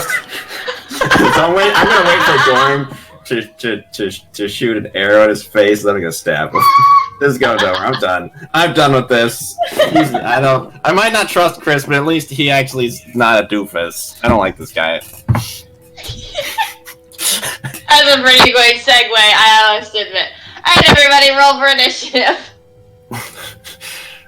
Do I at least get a surprise arrow in his face after? Yes. How is he gonna expect that after lemons? No way. That's the greatest code word ever. Really? Who expects lemons? Ooh, I rolled a 13. Not totally terrible. You fit that in very nicely. I know, it was a great... I fit it into the conversation, and it made sense in context, and I was very happy with that. Ooh. I don't think I can use those stunt points on anything, though.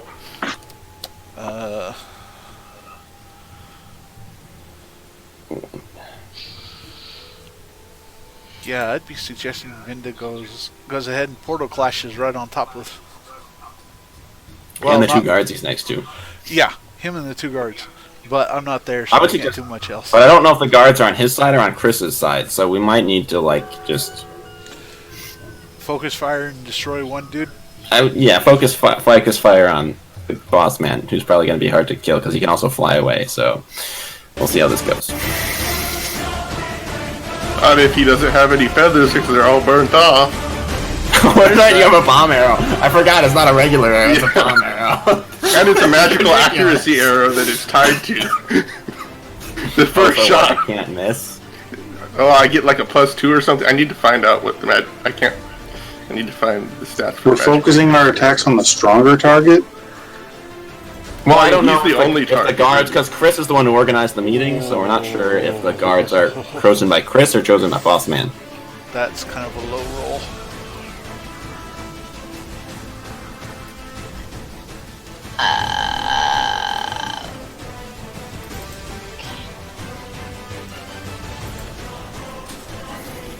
Well, somebody's got low initiative. Yeah. Oh, I think I have access to Curiosity's character sheet. I can roll initiative for him. Does anyone remember what the arrow does? That 12 is for him. Do we remember what the arrow does? I don't even remember you getting this arrow. I'm looking for the stats. I don't even remember you having this arrow. Exploding arrow? I don't know. No, the accuracy arrow. I'm looking in my notes to see if I was smart enough to write them down, but I'm suspecting not.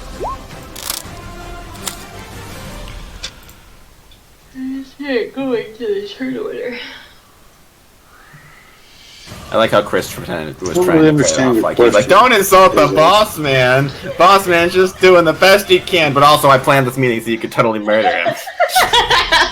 I've got a magic arrow. It's supposed to give me a plus to act when I make the attack roll. I'm trying to figure out I don't know.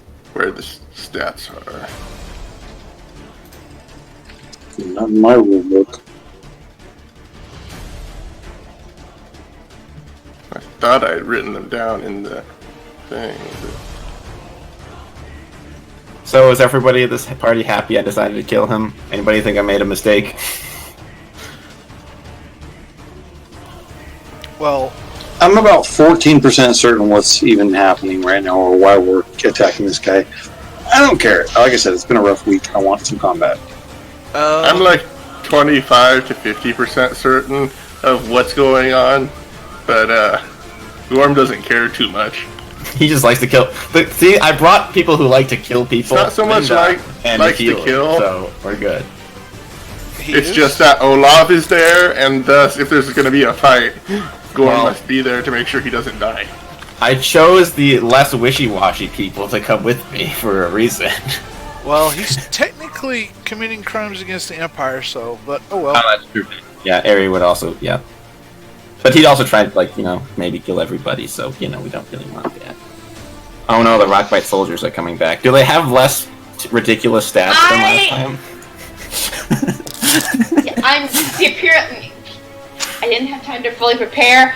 As you can tell, I didn't plan this fight to be in the back alley. So we're doing the things, guys. Where did you think this fight was going to happen? Well, you'll find out eventually. What, you thought this conversation wasn't going to end with us just murdering him? Clearly, this is the best spot to murder this guy. I don't see. There's two guys and him. Totally. This we have feels the like it's advantage becoming murder hobos. How is it murder hobos? It's not murder hobos. He's a gentleman we were planning on killing eventually, or we had it thought that we I'm were like going to. 95% sure he's working You guys with can go ahead and add yourselves to the turn order. I don't think we can do that. I think you have to. You have to add us. You can't just click it and No. go in your character. No. No, We can't add things to the turn order. Well, that's sad. Yes, it is. They should make that an option. Once you put it in there, then we can edit our own numbers, I think. But Yeah. Harmon. Why is my name spelled with an E? That's not my character. Because you're money. I'm money? I am not money. We're starting a fight with a gang leader. This is not money. This is just... Although you wanted combat, so I guess I delivered. So I guess in that... You sir, are cash money. We ain't got time for negotiations. Just in the only form of currency that Olav accepts. Bloody fights. Is Ari here? Aerithis Ari's is not not here. Never mind. Right. Okay. That's everybody who's here, right? Well, Yep. aside from the terrible spelling of names... Yeah, I know. You missed me. Olaf. Yeah, where's Olaf? Olaf's gotta stab people with his awesomeness. Is it that him down at the bottom in the corner? Literally trying to let's go. trying to break. So I figured No, Olaf other was corner. actually- I Olaf, see you a were guy with getting a mask. closer to me as I was talking than that, right? I hope No, you weren't that no. far away from me. No, I'm in a building shooting at people. okay, There yeah. we go. Go ahead and Control of my character. tell as you And- were going. Vinda? Yeah. Okay. I don't know how to change my initiative score. Yeah, I Or can't my do it either because initiative she just typed in people. She didn't actually add our tokens to the tracker. Okay, this is stupid. Because you have to click on our tokens in order to make it so we can edit it. And Vinda, I don't have access to your character sheet, or else I would. Okay, fine. Harmony, what's your initiative? 13. Wait, no. Wait, What's yeah. curiosities? 12. You don't know. Gorm? 18. Olaf? And I'm sad that I have. 17. Ooh, no. Oh, That's nice. this is great because you guys get a surprise round and then another round right after that. This is spectacular. This is the greatest sneak attack ever. He's gonna get 2 grenade arrows right in the face. Because I can rapid reload them.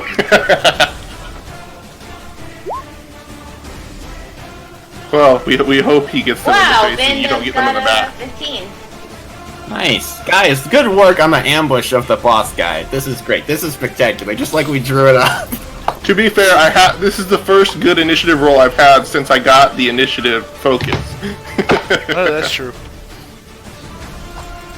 That's the way it is. You get the initiative focus and then It everything. curses your initiative. Yeah.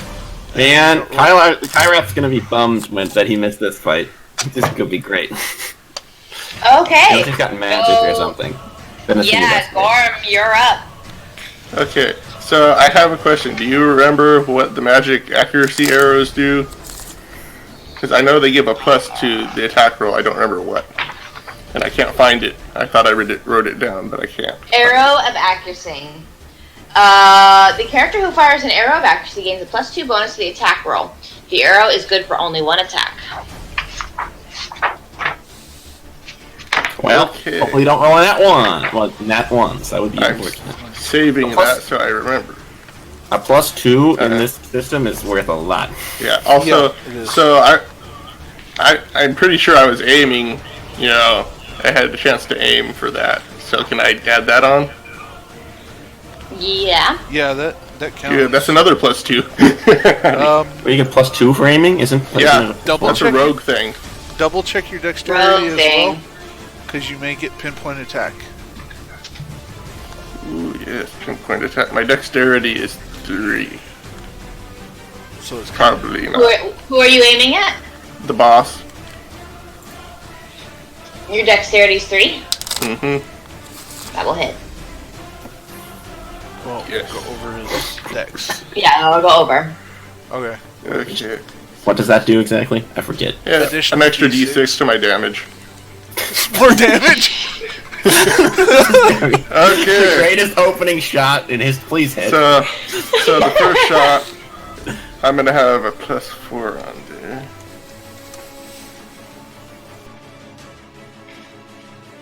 Let me see. Longbow, short range.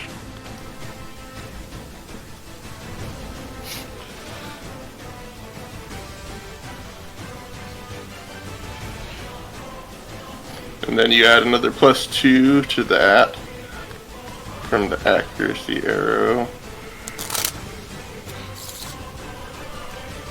Okay. So, So that's, 14, 15 to hit. Yeah, 15 to hit. That'll hit. Go ahead and do your damage. With the bomb arrow of lunacy. The bomb arrow of lunacy. Okay, so here we go. We Damage. do light stuff up. We are Light's Arsenal. There is that. So the initial Wait, are you damage. launching a bomb arrow? Yes, I'm launching bomb arrow. Okay. Yes, yeah, of course he's launching a bomb arrow. He's not gonna Wait set up a a sneak second. attack. Arrow 1 is acid arrow. Okay, so that's 7 points of acid damage. Let me pull up the acid page. So I've got that. Right over here. Got the lowest possible damage. Wait, that's the bow damage. That's not even the grenade damage. That's just the regular arrow Yeah, damage. that's isn't the it? Okay. base Okay. arrow damage. Plus the extra um, d6 that you rolled for your Yeah, pinpoint but, attack. That's an extra but I'm D6. gonna have to roll that. So go ahead and put That's the not- extra D6 in. This might be the most complicated attack we've made yet in this system. That's a 2. So an acid vial does 3d6 damage. What does an acid arrow do? Well, it's just an acid vial where I popped the cork. Oh, you popped it. Okay. I guess it does 3d6. Plus the arrow damage. On a bare-chested Oh, guy no. with wings. This is spectacular. This is amazing. Gorm just did 21 damage to And there's a guy. fire arrow In the coming surprise- next. In the surprise round. Oh, 21 damage. There's a fire arrow coming next, and his armor goes down by 1 because it's acid. Oh, his AC goes down Does by it 1? acid? Yeah. And that's calculated before he takes damage from the acid. Cool. Cool. Oh, his armor. Yeah. His armor. But So he's any also damage pretty reduction. So. Yeah, but I figured I'd get rid of whatever little armor he might have had with the first shot.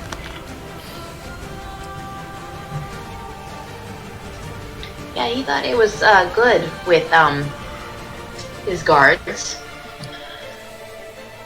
Is there splash damage from that arrow? Does it hit the acid? Yes, there is.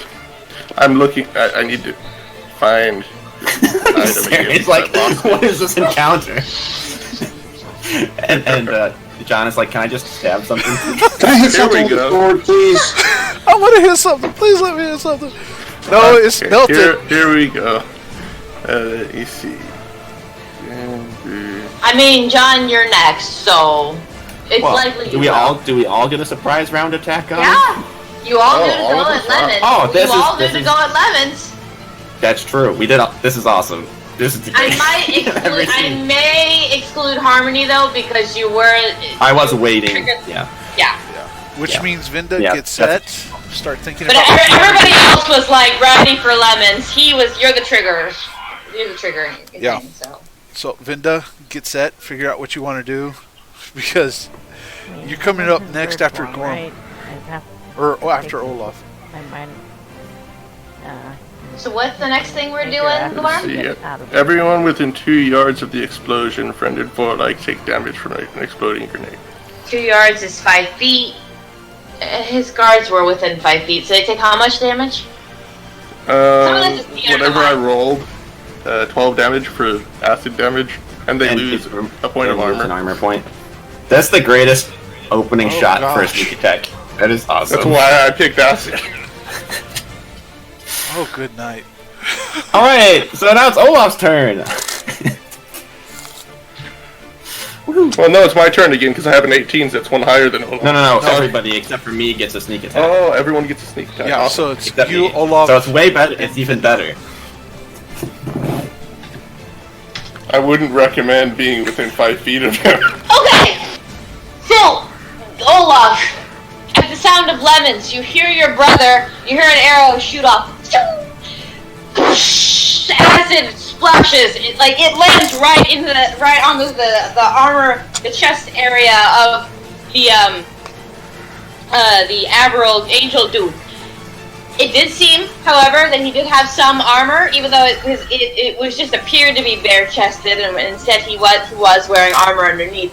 However, you watch that armor start to peel away and get onto his skin.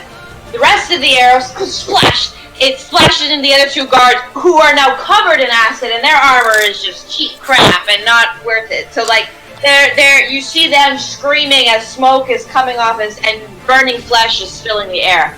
What do you do? I was going to hit him with a sword, but now there's acid everywhere. Thanks. That's cool, bro. It doesn't stay. It goes away. You can say that you don't get acid damage if you. It won't hurt your sword. No, it won't hurt you. You have your flintlock pistol you could pull out? Yeah, that's what I'm going to do. I'm going to shoot him with a gun. Okay. In true piratey fashion. Thank you for keeping your distance. I guess I'm done hitting people with swords now, since that's going to be your thing. No, he's always gonna go broke before that. He will. He's going to be and blowing more money off of me soon. I think he only has one other shot, and then he's gonna let people. Well, I could have two, but I'm only use one. I'm gonna aim and shoot him. All right. Your turn's over. Okay, so that's it's not doing the thing. It's 10, 12. That'll hit.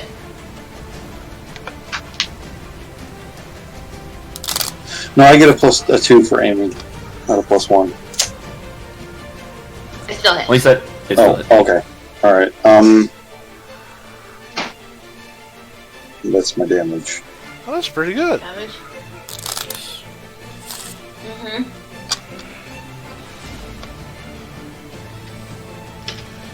Okay, so you take a shot at the gang leader.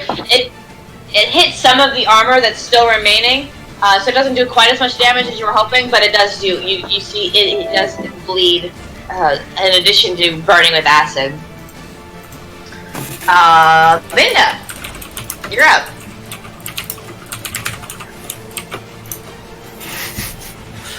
Well, first of all, I have to because I have to appreciate the bird. Yeah. Oh. Well. I have only a few things I can do with minor actions. One of them is Figment. Anyone have any good ideas of an illusion I could make? Angry monster slinking up behind them that maybe is, seems like it's probably with us. A copy of Harmony or Olaf, if that's what you want to do. Oh, yeah, that'd be fun. Yeah, like duplicate. Yeah. That's what I would think. Know which one to attack. Yeah, that'd be good.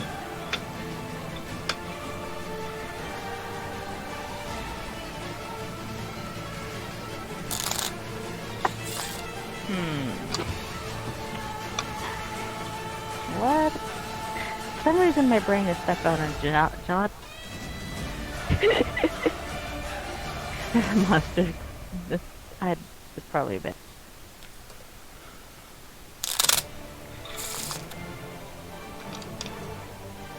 So what you gonna do?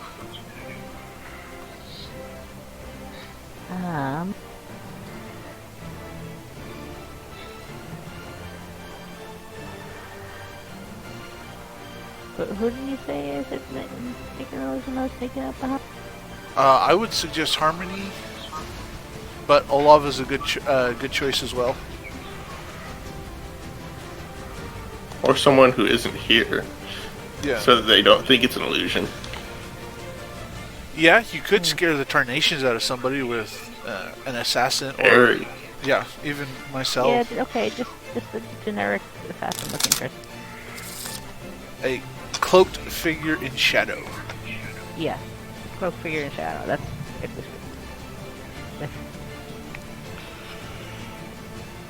Daggery thing. Yeah, with lots of daggers. Yeah. Yeah. Okay.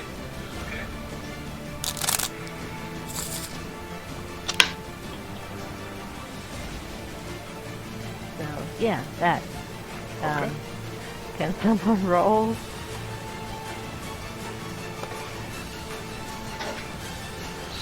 I don't have control of the character sheet, or else I would. Sorry, what are you trying to roll? Big. Okay.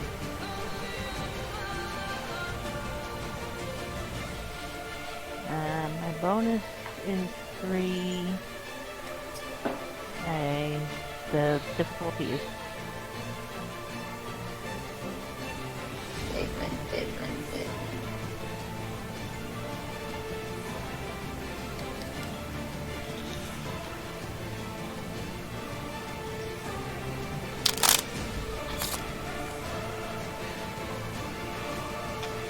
Oh my.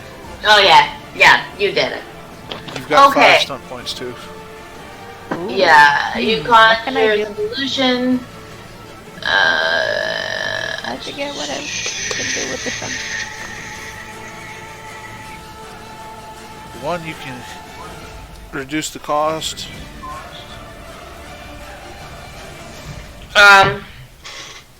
Hold on.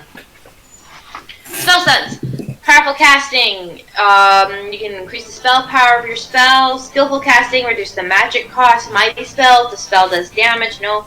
Lasting spell. The spell's duration beyond instantaneous. It remains in effect twice as long with no additional MP cost.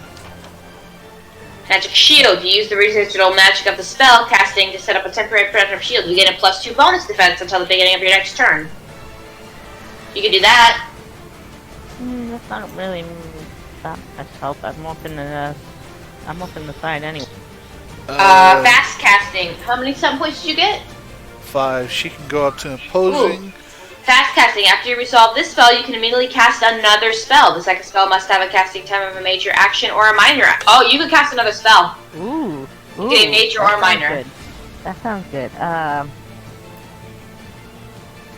So, Portal Clash, everyone dies. No, I think I'd have to get there to do that. What's the range on your Portal Clash? Portal Clash range is...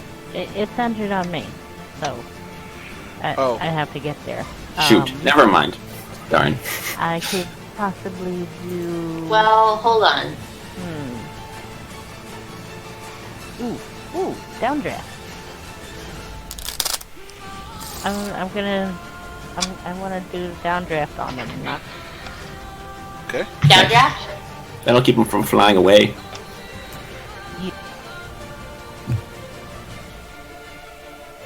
That has a 12 square range from me where I can center it, and it's 2 by 2 square. Okay, so who are you who are you putting it on? How are they arranged? You got the boss man, and then on either side of him within 5 feet are his guards. And then, smartly, about 12 or 15 feet away from everybody else is Chris, was leaning up against a wall. He was he's a little further back as the conversation... He kind of moved back as the conversation started. So, basically, mainly aiming for the boss. Okay. Hitting one or both, if possible, of the guys with. Okay. Difficulty is 10. Difficulty of 10. Where's my bonus? Downdraft. Bonus is 6 plus 4. Yeah, you hit it. Okay, then they have to make a dexterity acrobatics versus your spell power. Yes, and my spell power is 14. Power is 14. Well, his dexterity sucks. So, but that's a 16. Amazing roll. He makes it. So boss man makes it. Oh. However, his minions.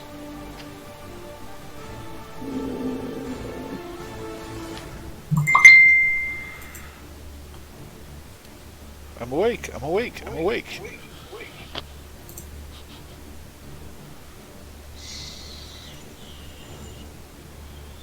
The first one fails, the second one makes it. So you get one of them. Oh.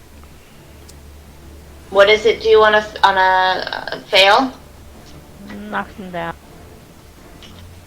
Okay, so one is prone. And on a success? Wait, what? When they succeed, they're well, if they're on the ground, they stay standing. If they're in the air, they drop less distance. But, I don't think any none of them are in the air yet because they haven't had a chance. Yeah.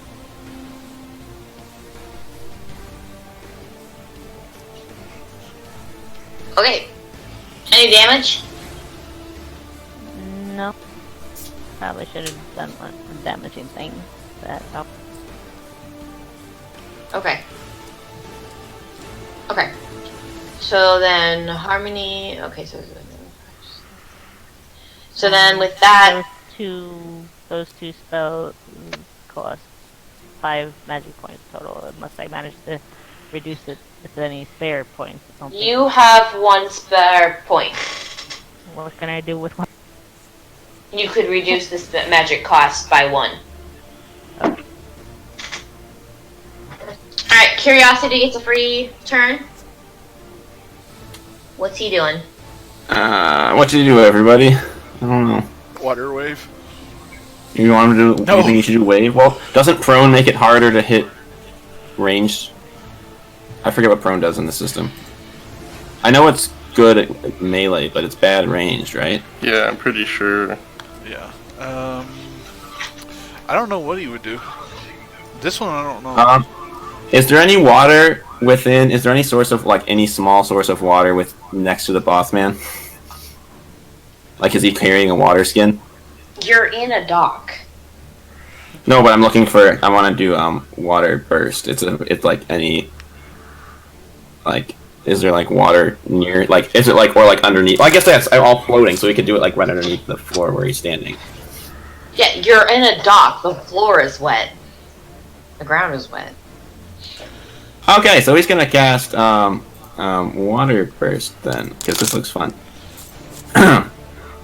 What does that do? And he's never used it. All right, hang on. This is gonna be fun. 4, 8, 9. Yep, he passes it. Okay, spell power 15. I will read you the description. Okay. You target any body of water you can see within 60 feet. Body of water can be as small as what's filled a bucket or a large cup. The target erupts with explosive force. Each creature within 10 feet of the target takes 1d6 plus willpower damage and are deafened by the explosion. If a creature passes a dexterity acrobatics versus your spell power test, they instead take 1d6 and avoid being deafened. Okay. That's 10. a 10. That would be a fail. Spell power is 15. Yeah, my spell power. Yeah, spell power is 15. Okay. 12. And 13. Nope. They Okay, all- so 1d6. Hey, they all fail. Also, they're all deafened, and they all take... What's this willpower score? Hang on. Oh my goodness, it's +5. What on earth? He is mage. 1d6 Yeah, but plus that's- 5. I mean... Alright, so they all take 8 points of damage, and they're all deaf.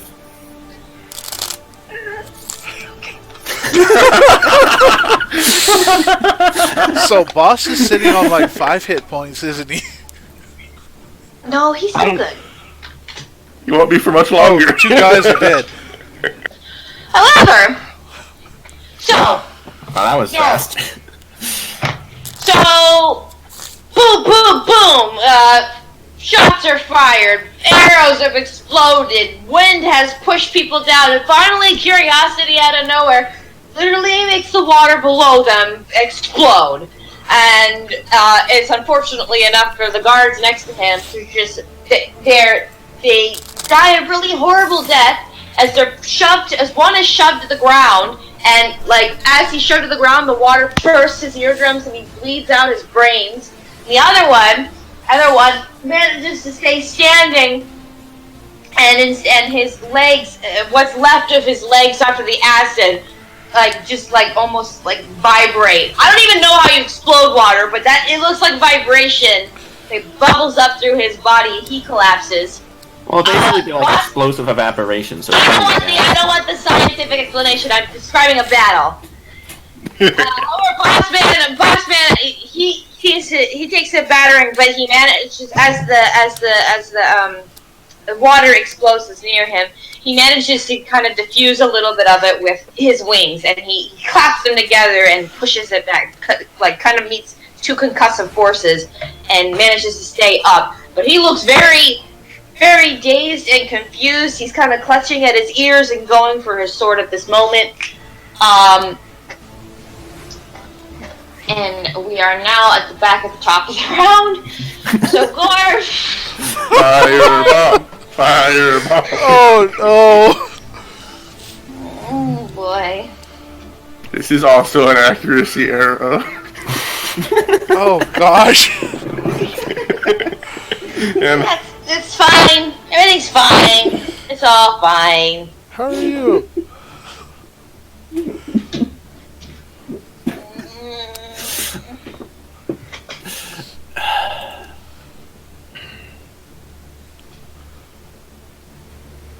unfortunately, I'm probably not going to hit him. What, that's a 8, 10, 11, plus 2? That's a 13, isn't it? Here, wait, 6, 7, It's 11. okay. Plus 2. Oh, what if- 13. Yeah. Yeah. Yeah. And who are you trying to hit again? Oh yeah, wait, no, Boss what am I man. asking? There's only boss man left. Yeah, that'll hit. Okie dokie. See, once per round. Okay, so I add a d6 to that after I roll the damage. 12.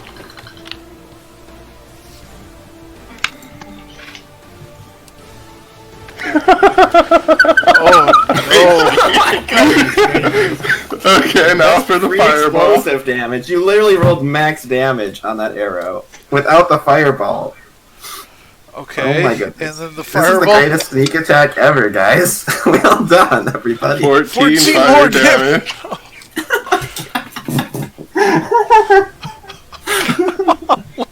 Well, Chris is going to be real scared of us 14 now as a bonus. Plus 14 plus 18 damage in that round. Gorm. He hasn't even gotten to go. Yeah. Nope. And if he's still alive, it's Olaf's turn. Well, the minions aren't going to be revived because they're both on fire now. Poor Chris is going, okay, that's a bit Okay. much. Okay, you shoot a fire arrow into him, and the third explosion, I should say, in this battle goes off, and now he's got acid on him, and his clothes are on fire. So that's great. He's also deaf. He doesn't know what's happening. He's basically just being boiled alive at this point, like a rotisserie chicken. As he's standing there and not even able to do anything before react to any of this. Harmony's just standing there, just kind of I don't even know if Harmony's gonna move. I mean, he's grabbing for his spear. He's still grabbing for his spear at this point. Anyway, Olaf, what are you going to do to rotisserie chicken? He's not dead yet. Nope, he's still somehow standing. All right, I'll just shoot him with my gun. I don't think my dice roll thing in my character sheet is working correctly for this because this says that my bonus is a 1. I don't know where that comes from.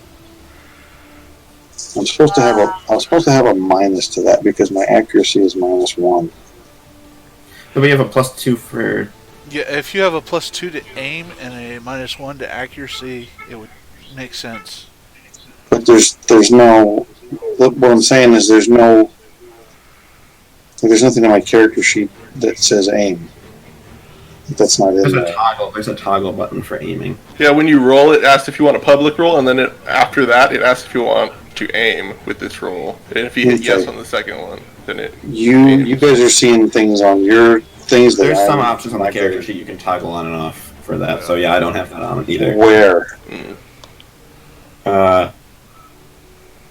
Well, it should be taking the correct stats if you roll it. So just roll it and have it worked out. I think you might get a bonus for some other reason. Yeah, that'll hit.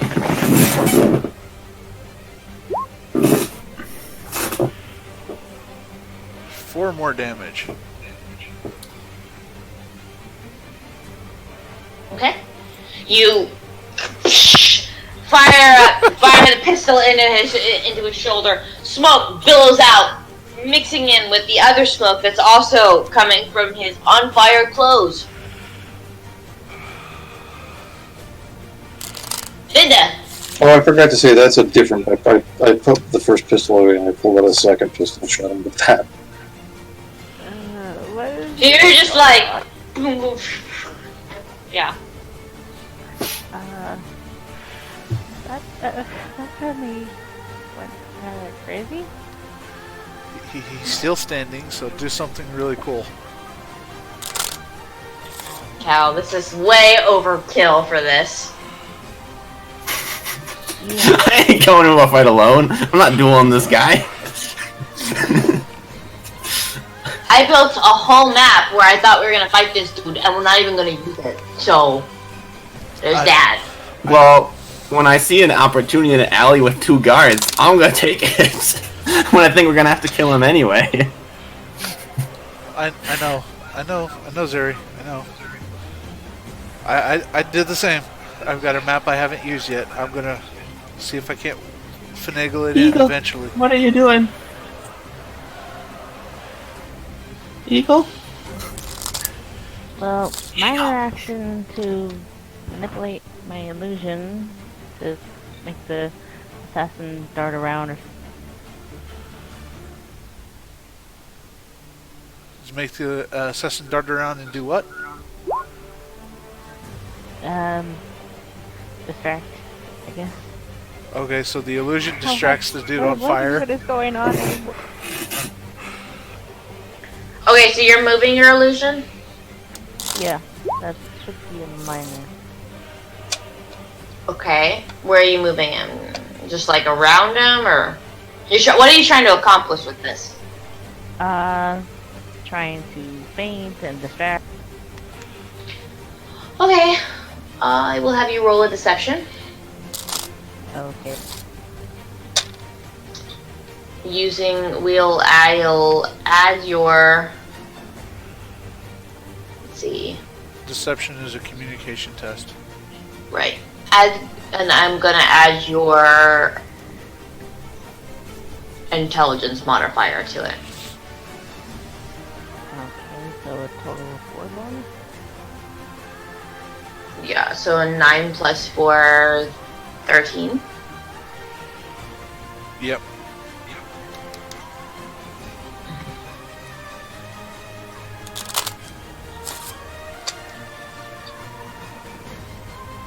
Well, he sees through that. He rolled a 19. So, distraction failed. Yeah.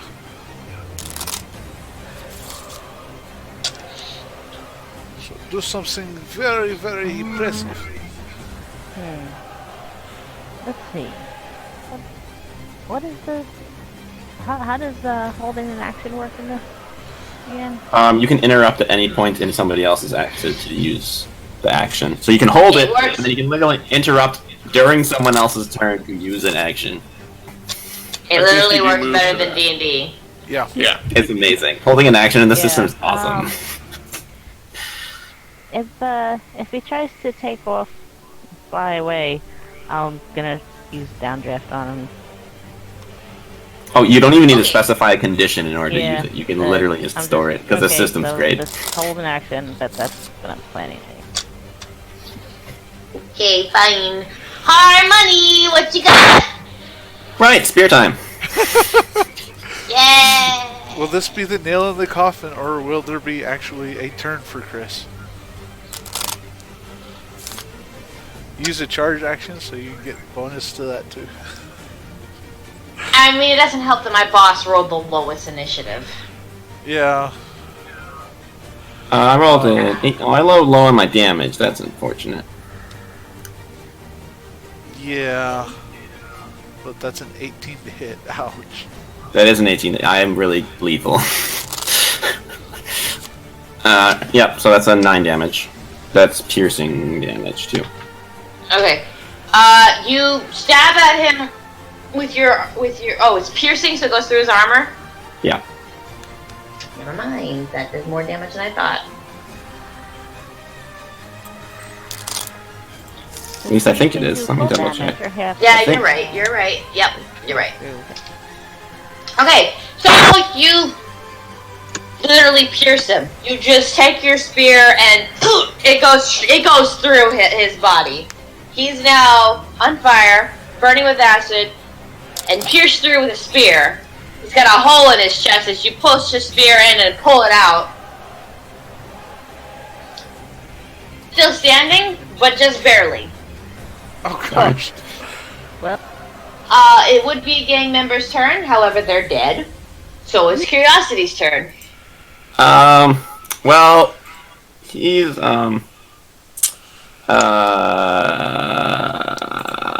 well, that was kind of terrifying, so he's like, oh, I just wanted to, like, stun them and maybe do a little bit of concussion damage and deafen them, and that was a little bit more than I was, like, I didn't mean to do that, so he's feeling a little bit bad. So he's just gonna, heals the boss. He's gonna cast Orb of Life, so if we take any damage, we're in, like, an aura of healing. So he's gonna do that. So target number is 11. Oh yeah, He succeeds. Okay, so everybody is going to get 1d3 health within 10 feet of it. Not that anybody needs it. Good to know. Yeah. If he manages to get a thought off in his head after all the disorientation, I imagine it's something like, this was a bad choice. More like he had no idea what he was walking into. Alright. Chris's turn. After kind of trying to decipher what is happening,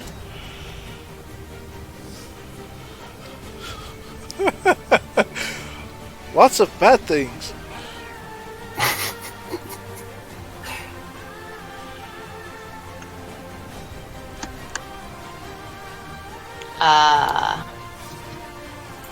ooh, I didn't give him a whoopsie.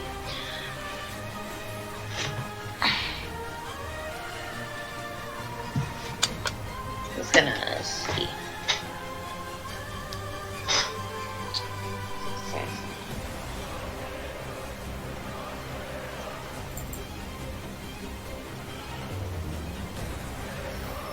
That'll hit, yeah.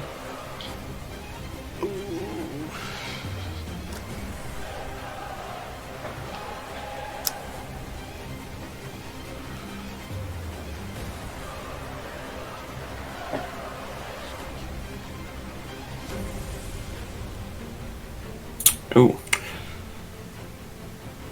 Oh, he's going to hell. Cool. Yeah, he set this whole thing up so we could kill the boss. So I would hope And things look like they're going good, so he's not going to run away either. It's just like, I can just finish this off. Wow, Real quick. Yeah, and he does. That's Walks perfect. up right It's not behind even the us boss, who actually killed the boss. Stabs him in the back. You see, okay. So you stab the boss through. Chris just kind of like doesn't really know what's happening, but he takes a second, takes literally 12 seconds, and realizes what's going on. Takes his rapier, runs up, and just takes the boss and stabs him through from behind.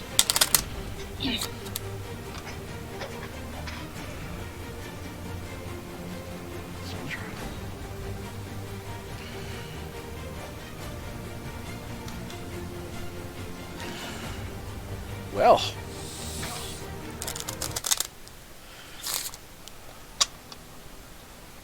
Yay, orcish artillery. that was That was a. Hey, That was great. so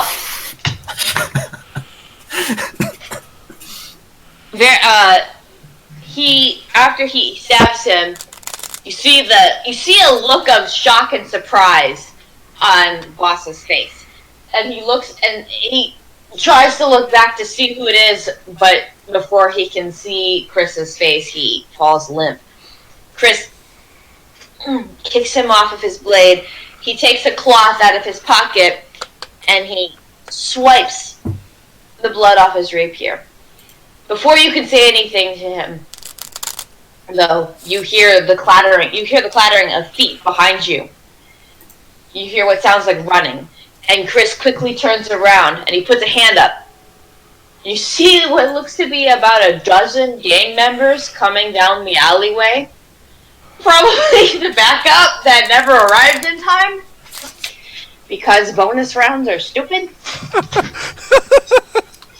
They're awesome.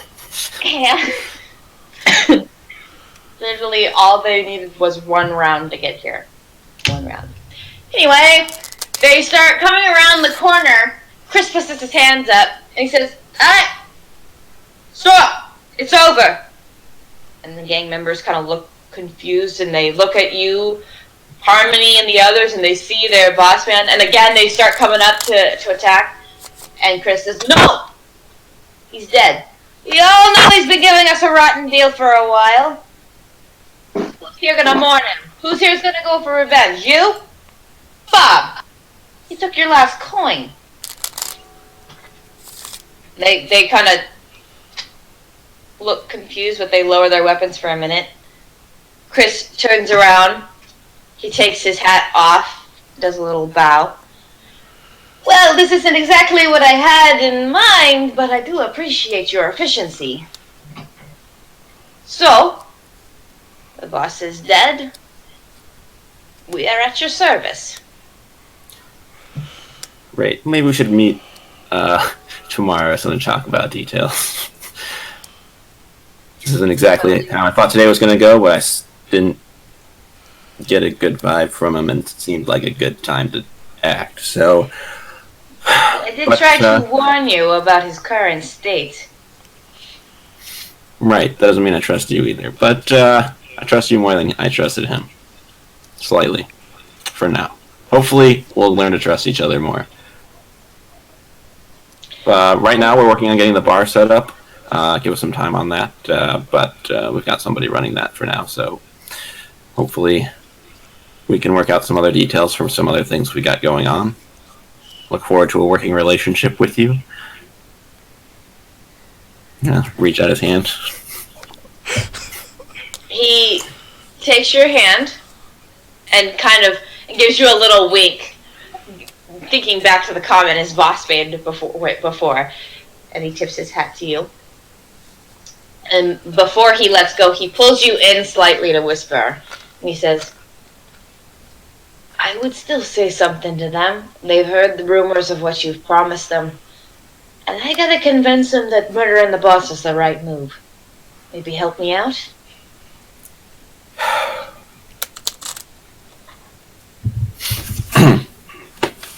Oh boy. He backs away from you for a moment. He takes out his rapier, which you realize is like the cane that he used before. You've seen him before, kind of walking with it. It's a dual purpose cane. It's like a gentleman's cane and a rapier. And he puts it back in, and he uses it to kind of tap the cobblestone. Listen up! He takes his hat and turns you. Right, well, I was not exactly expecting to give a speech today. But boss, one of my, glowing brethren, recently had not been treating you well, as you should have. When I came here, I saw a place in the town that was forgotten and left to ruin, and wasn't being helped by the people who were running it either. I'm not sure if Chris is the right man for the job to do that, but he seems like he's going to do a better job than the boss did. And, me and my friends were servants of the light, and based on what we've seen in the past couple of months, Shadow Soul's minions are on the move once again. And taking a look, you deserve something better than to deal like alcohol and smuggling and living in this sort of squalor with no purpose, no reason to exist.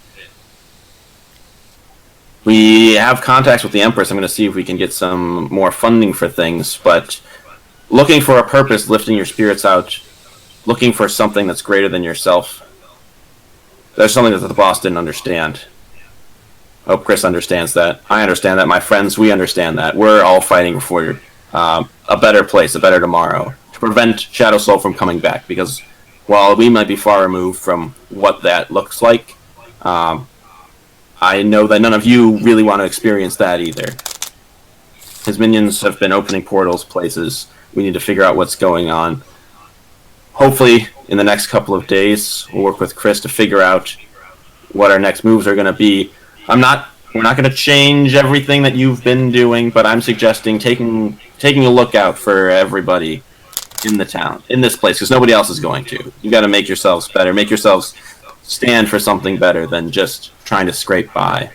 I see people who've been downtrodden, which makes you perfect for moving around undetected, but you are valuable, and you have purpose, and you need to just seize it, find it, and build something better for yourselves than this, and we'll be there to help you.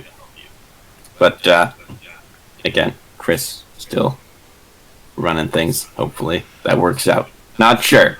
Again, not expecting to give a speech today. A little bit weird. Honestly. Just got here. You see Still a lot of confused faces and mixed, but you see a lot of people impacted. There's some nodding. There's a couple of people just kind of like looking at the boss and shaking their head.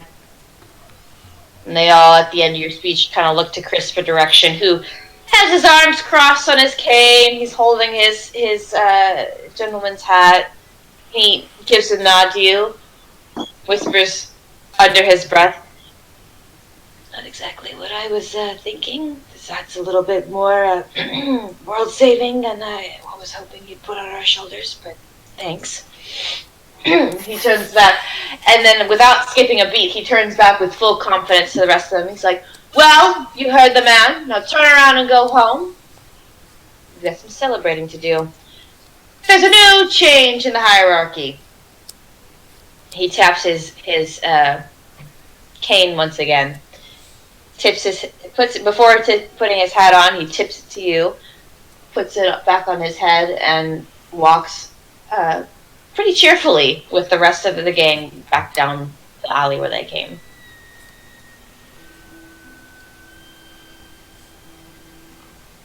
Right. Okay. That was a week of nothing, me trying to come up with a speech off the top of my head. Went semi-shambly.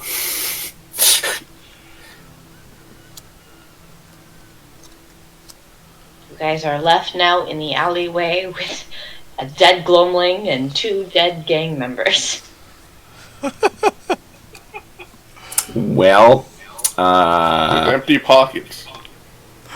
Loads of right, corpses. so he's a Gloamling, so I'm curiosity me are probably gonna give him like Gloamling burial rites. Mm-hmm. Well, we're on a dock thing, so it might have to be modified for like at sea, light on fire sort of burial. But you know, he was already lit on fire, so like whatever. Mm-hmm. Well, I wasn't sorry, guys, if that didn't. He wasn't denying anything, and everything Chris had said. I trust Chris a lot more than I trusted that guy. If you got problems with it, let me know. I appreciate you all having my back.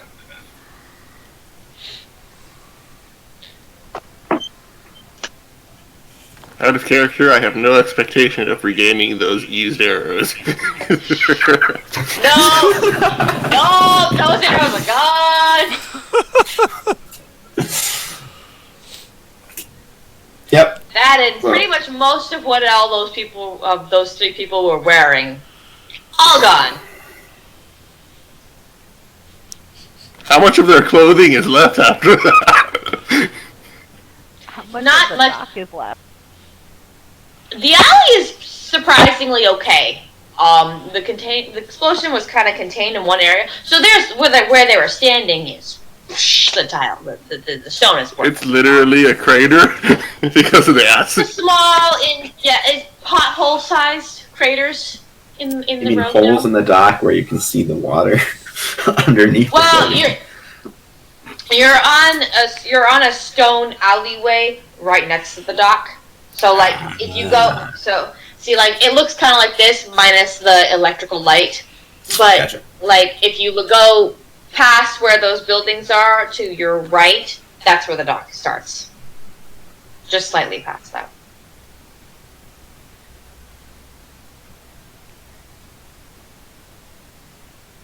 He's Yeah. gonna regret having missed this.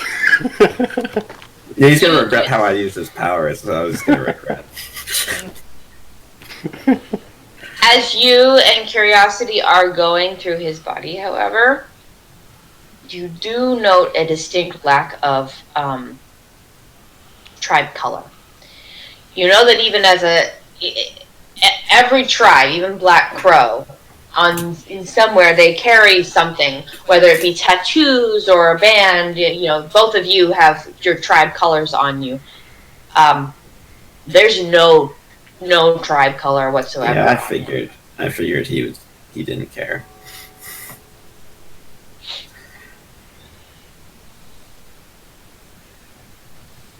Well, There's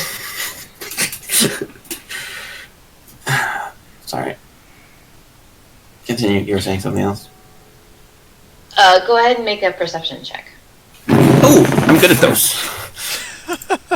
Those are fun.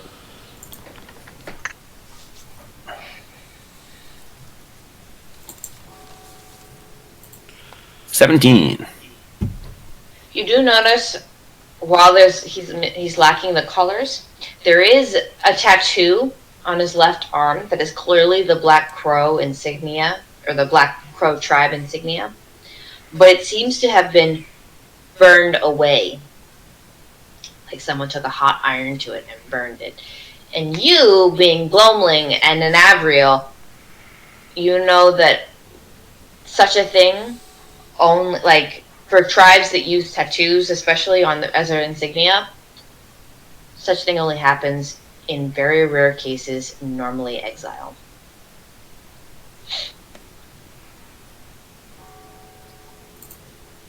Noted. For the logs. Harmony date. 365.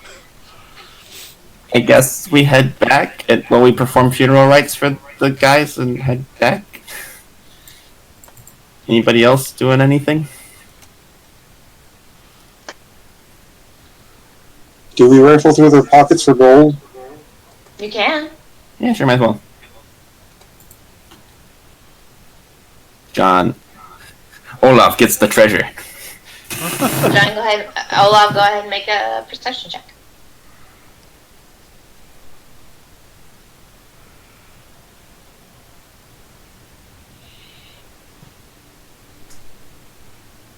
Okay.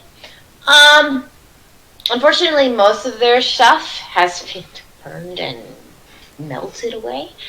However, on each of the guards, you do find, because, gold medals tend to stick around, you find their coin purses are not that badly damaged. Each guard is carrying about 10 gold on him. And Boss is carrying 25 gold.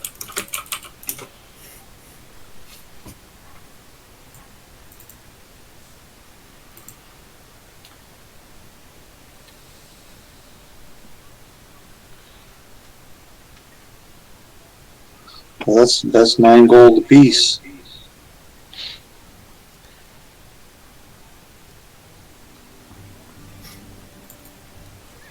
That'll help pay for more explosives. I don't know. Well, I'm assuming that after all this excitement, Vinda's just crashing now. Yeah, Vinda, your caffeine rush has come to a close. It's time for a nap inside the necklace.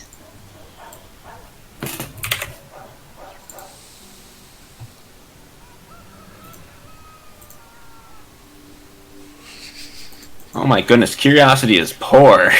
Oh my goodness. Wow, what did he buy? Not sure. What's he got? Like 2 silver? Well, now he's got 21 gold, but he had 12. 12 gold? That's not too bad.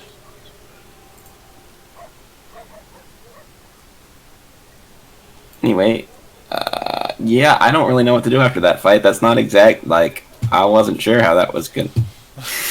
So, explain to me what we just accomplished with killing that guy. Chris seemed willing to work with us, and he seemed more sympathetic to the people because he actually grew up here, and Boss kind of came in and was running stuff, and so should get our backs off of the bar, which has the ferry portal in it, which Vinda still wants, and it's a useful way for us to get back to Zagata.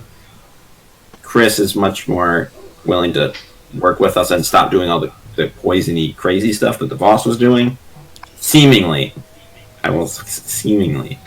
more willing to do that. And might, if we pay them, get the Empress to pay them, act as informants for us. Hopefully. I'm trying to set up a pseudo network of smugglers. Also, so primarily this was about stopping there was that poisonous alcohol or something. This is that's what it started. It was about that. Okay. Yeah. Yeah. And then Harmony saw it as an opportunity because we knew Allura. People were we were trying to find more information. We realized Harmony realized we don't have any sources of information. Like, what if we take like these smuggling people who go to different towns and do different things and set them up as some sort of information network? And so he's been trying to do that as a tangential bonus, essentially. Also, like, that was basically the boss of the city's primary criminal organization, so now we have a friend who's in control of that. So, I mean, that opens up lots of possibilities for it. And he's probably fairly scared of us after what just happened. Yeah, his boss just exploded twice in front of him before he had a chance to do anything. Yeah, if he was thinking about double crossing us before, he kind of, he's probably rethinking that at this moment. So I think he wanted a chance to see where the bombs came from. Well, if he's going to double cross us, he's going to double cross us one at a time rather than all as a group. And we were still missing like 3 people. So we're criminal kingmakers then. Y'all At are. this point, yes. Y'all are. Harmony's attempting to reform the gang into more of a smuggling information. He's basically trying to turn it into the pirate tribe of the Avril originally was like smugglers, but for the good guys, and like information spies essentially during the old wars. And so he's like, in his head, he's like, I can give them, if I give them a higher calling and start working on them as information networks, maybe I can reform give these people a higher purpose to fight for something better and transform it from a criminal organization. If he can get funding from the Empress to turn them into like a do-good organization that's like a spy network. So, as it stands right now, yes, Kingmaker, but like that's a step in the progression of Harmony's plan. Harmony is now going to be the kingpin of a criminal organization. No, I don't want to run it. I don't want to. After that speech, I'm sorry, it's too late. Too late, man. No, Olaf and Gorm can be in charge. They're more criminally than me. You set this up. It's your plan, man. You're the one who stabbed Boss through the chest. Chris killed him in the back. Chris finished him off. So I think that move was very successful. It seems unless other shady stuff happened. I'm going to make a prediction here that it's really the underling who was meeting with the imp and is friends with him, and that we were wrong all along. This is going to go horribly, horribly wrong. But other people, that not just Chris, like Steve, the other guy we talked to, also was thinking Bossman was acting weird the last couple of months. And other people too, and the reaction from the crowd when Chris was making that speech, they were all like, yeah, he was kind of acting crazy. There's been multiple sources of confirmation. I'm still going to make the prediction just the off chance I'm right. It's possible. I would say that yes, it is possible. We might have to kill Chris too. That'd be sad. Okay, so what's our next job? What's our next task? So we currently can't go north to the places we need to go because which is where the capital of this place is, because the 2 cities are fighting over this fortune teller seer girl who's living between the towns, and they've gotten so paranoid and attacking each other that they've basically shut down all boat traffic. So we can't get out right now, so we gotta deal with that so we can get out. Since we're now criminal kingpins who have a friend who is part of a smuggling criminal organization, we should just steal her and take control of everything. You want everybody hunting us? That sounds like not the worst plan. I mean, Lalora's probably after her too, so... So how are we gonna do that? Don't know. I was sort of joking about it. Well, not your ridiculous thing.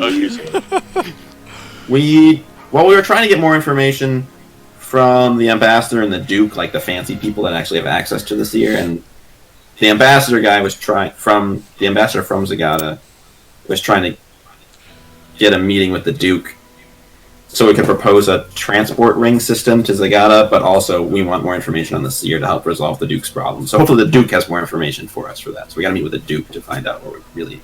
so we can plan things, I think. So do we have a meeting set up for that, or...? No, the ambassador hasn't contacted us yet. He said he was going to let us know when he had a meeting. Yeah. So we're sort of in bar party celebration running criminal enterprises mode. Yeah, so we just need to talk. We talk with you tomorrow. kingpin of the a next criminal day organization. and work out what we want as payment for the job. So probably just the bar and like good working relationship. That sounds good. Not having to pay for the bar.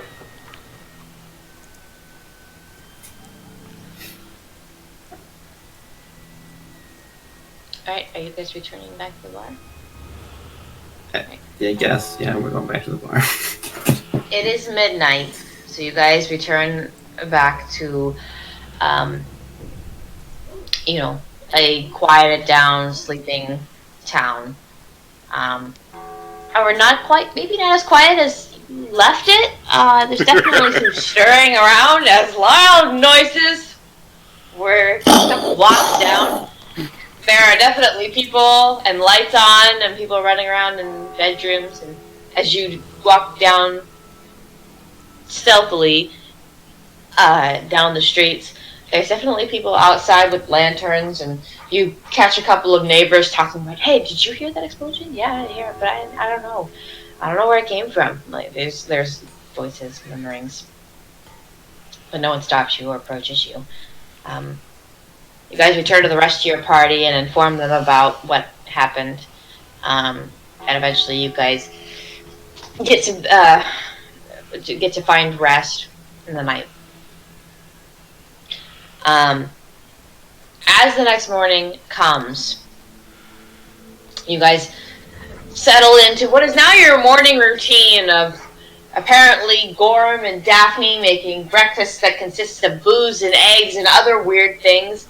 Ari probably helps to pitch in so that the food tastes semi-decent.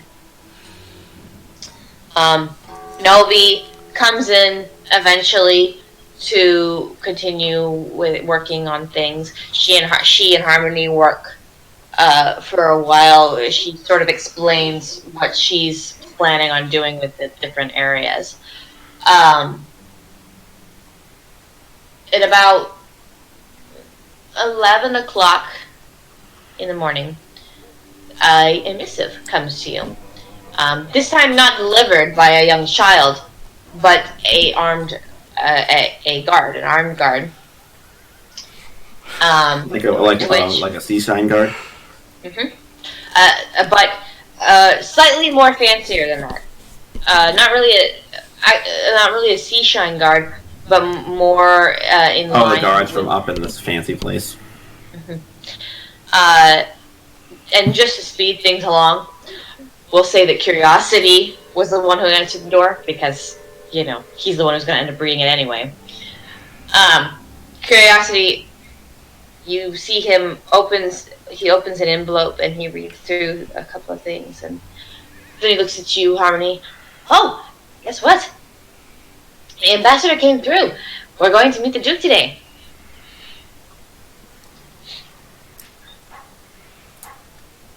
That is great good news. Hey! He would like to remind us that we have to be careful and not to go in heavily armed and to be very respectful, but that we were all welcome to come to meet with the Duke and propose the circle thing that we're proposing. The teleportation circle. Yes. So I'm assuming that we're not planning on destroying like the previous meeting. No. I'm No. hoping not. If it does, then Daphne, I owe you 5 beers. No, well, we're just not gonna let me do the talking, and so, I think Eric's gonna do the thing anyway. He's more political than I am, so the odds of it turning into what happened last night are pretty much 0. Also, I don't think Are they pretty not much really- 0 or actually? he's not our enemy, so I'm gonna go with 0 unless something really unexpected happens, like he turns out to be our enemy.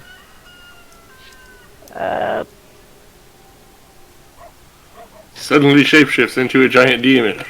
Yeah, see, the thing does that. It's like, oh, there was a succubus, and also now there's a male version that can also shapeshift, and it was him all along. Then we kill them. Incubus? No. Please no. It's called an incubus. Yeah, it's an incubus. No, please no. Yep.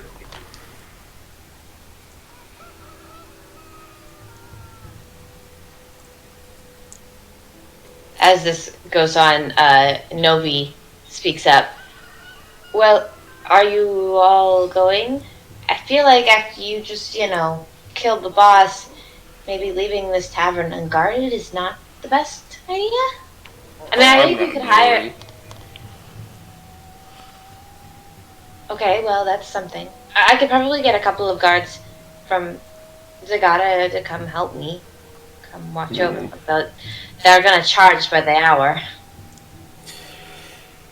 No, I'll probably stay in case people come by to talk. Do you mean talk as in use words, or talk like you do? I actually use words. I would hope that after yesterday, people actually come and use words. That would be nice. Have you named your spear word? No. It doesn't have a name. It's a spear. I just had to make sure. The Ballad of the Angel of not, Death. It's not a bad idea, though. She looks at your spear and just kind of gives you a little grin.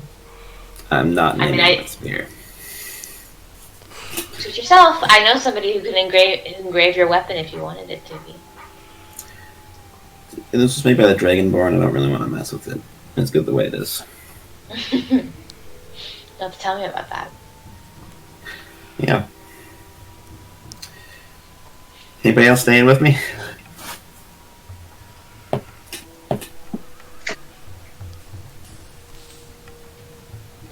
Winter teleports. I probably will. Winter raises their hand. Winter's like, anything that gets me out of potential action, I will stay. I volunteer.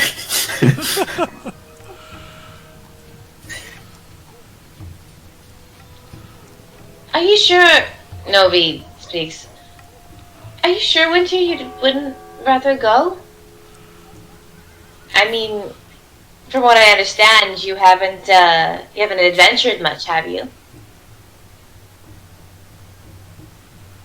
Well,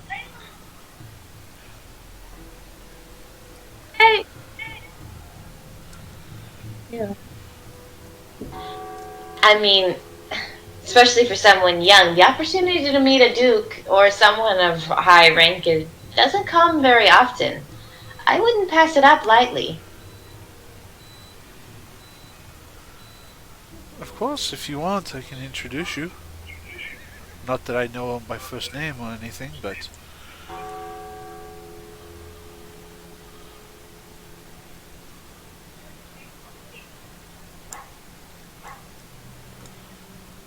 She freezes at just the perfect time. It's hard to tell when she freezes because she doesn't move that often anyway. Oh, there she moves. She's moving and I'm crossing. Alright, she's moving and looking sad, so... She's frozen again!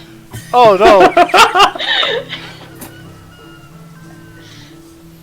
I wonder when she started freezing, though, because it could have been a long time ago and we wouldn't have known.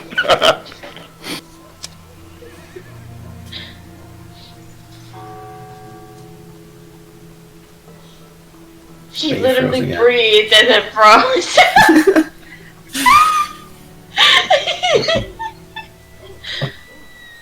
Well, I think John might be frozen the way he's just staring. No, I see him moving. That was it was a joke. It was a joke. You were very good at holding very still, though. I think Zero froze again. No, there's movement. Daphne then, leaning back in her chair, happy with her breakfast, says, "Well, whatever happens, I don't need to go see the Duke, and I'm done babysitting this tavern. I have a Paladin dungeon to go look for. Now, you said that there's some dude you need to free from jail before we can go do that?" Yes. Yeah, he's looking for his sister. Fine. How about I'll make you this deal? You go talk to Duke Man. I'll go see if I can get your friend out of jail, and then I'll bring him here, and then we can go take care of my thing. As long as you get him out of jail on the up and up, sure. She's a paladin. What do you think I am? You think I'm gonna bribe the guards? What do you know me for?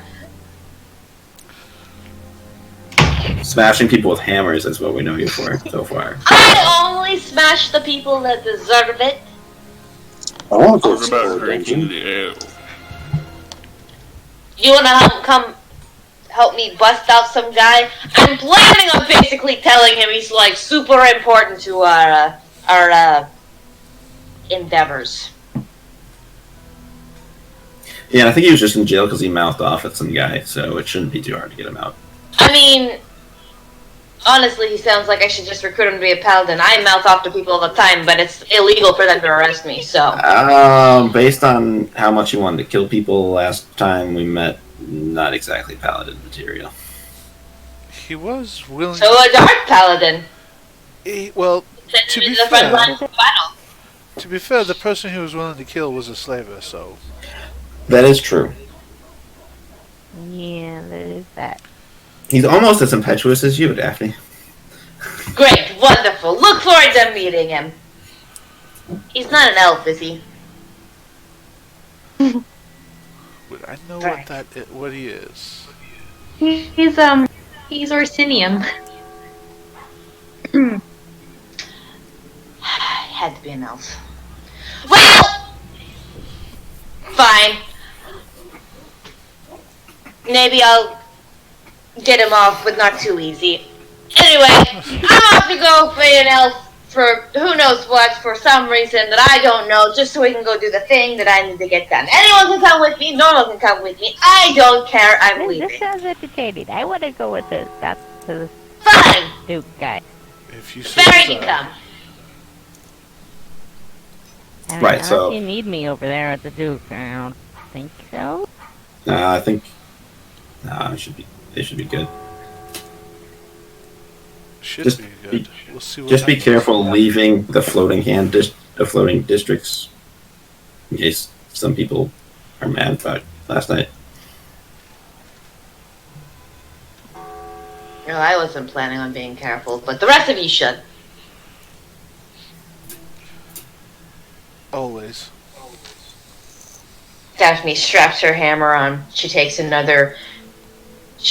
mug of beer with her as she leaves the tavern. She just merrily drinks it as she walks out of the sleeping mist here, singing some sort of dwarven drinking song as she prances about the street. Totally uncaring about any of the warnings you just gave.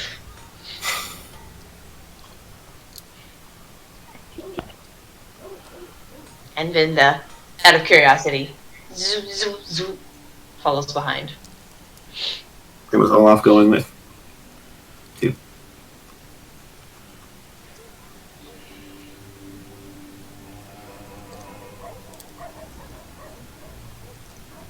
John, where's Olaf going? I don't know which way should I go? Who needs? Well, it sounded like you wanted to go help her, and then I was. Well, yeah, okay. We're gonna go to a dungeon. Once we get that guy out of jail, we're gonna go do it. It's like a mountain. Yeah. We're gonna do. Okay. Yeah, that. Paladin dungeon. Alright, so as you kind of, her bizarre behavior, it throws you off for a minute, but then you come back to and you're like, oh yeah, I was gonna go with her, and you follow after her. You meet up with her, and she basically just like puts her short, even though her arms are too short to put around your shoulder, she kind of just like grabs around your waist and pulls you in and starts singing the drinking song with you. It's a little uncomfortable. Okay.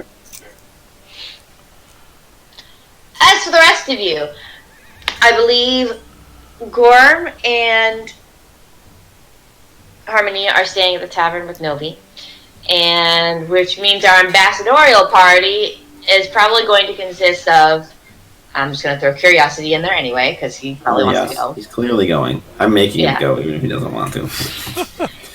So, basically, Aerie is babysitting the young people as Curiosity, Winter, and Aerie go up together to see the Duke. Well then. All right. And as you guys all split off into your various groups, we're going to end the night here. All right. Sounds like we've got quite the adventure ahead of us. Anyways, Twitch, thank you for joining us, joining in tonight. Hope you guys have a good night, and those of you who are catching the recording as well, I hope everyone has a good night, and God bless. Furious typing continues as we end the stream.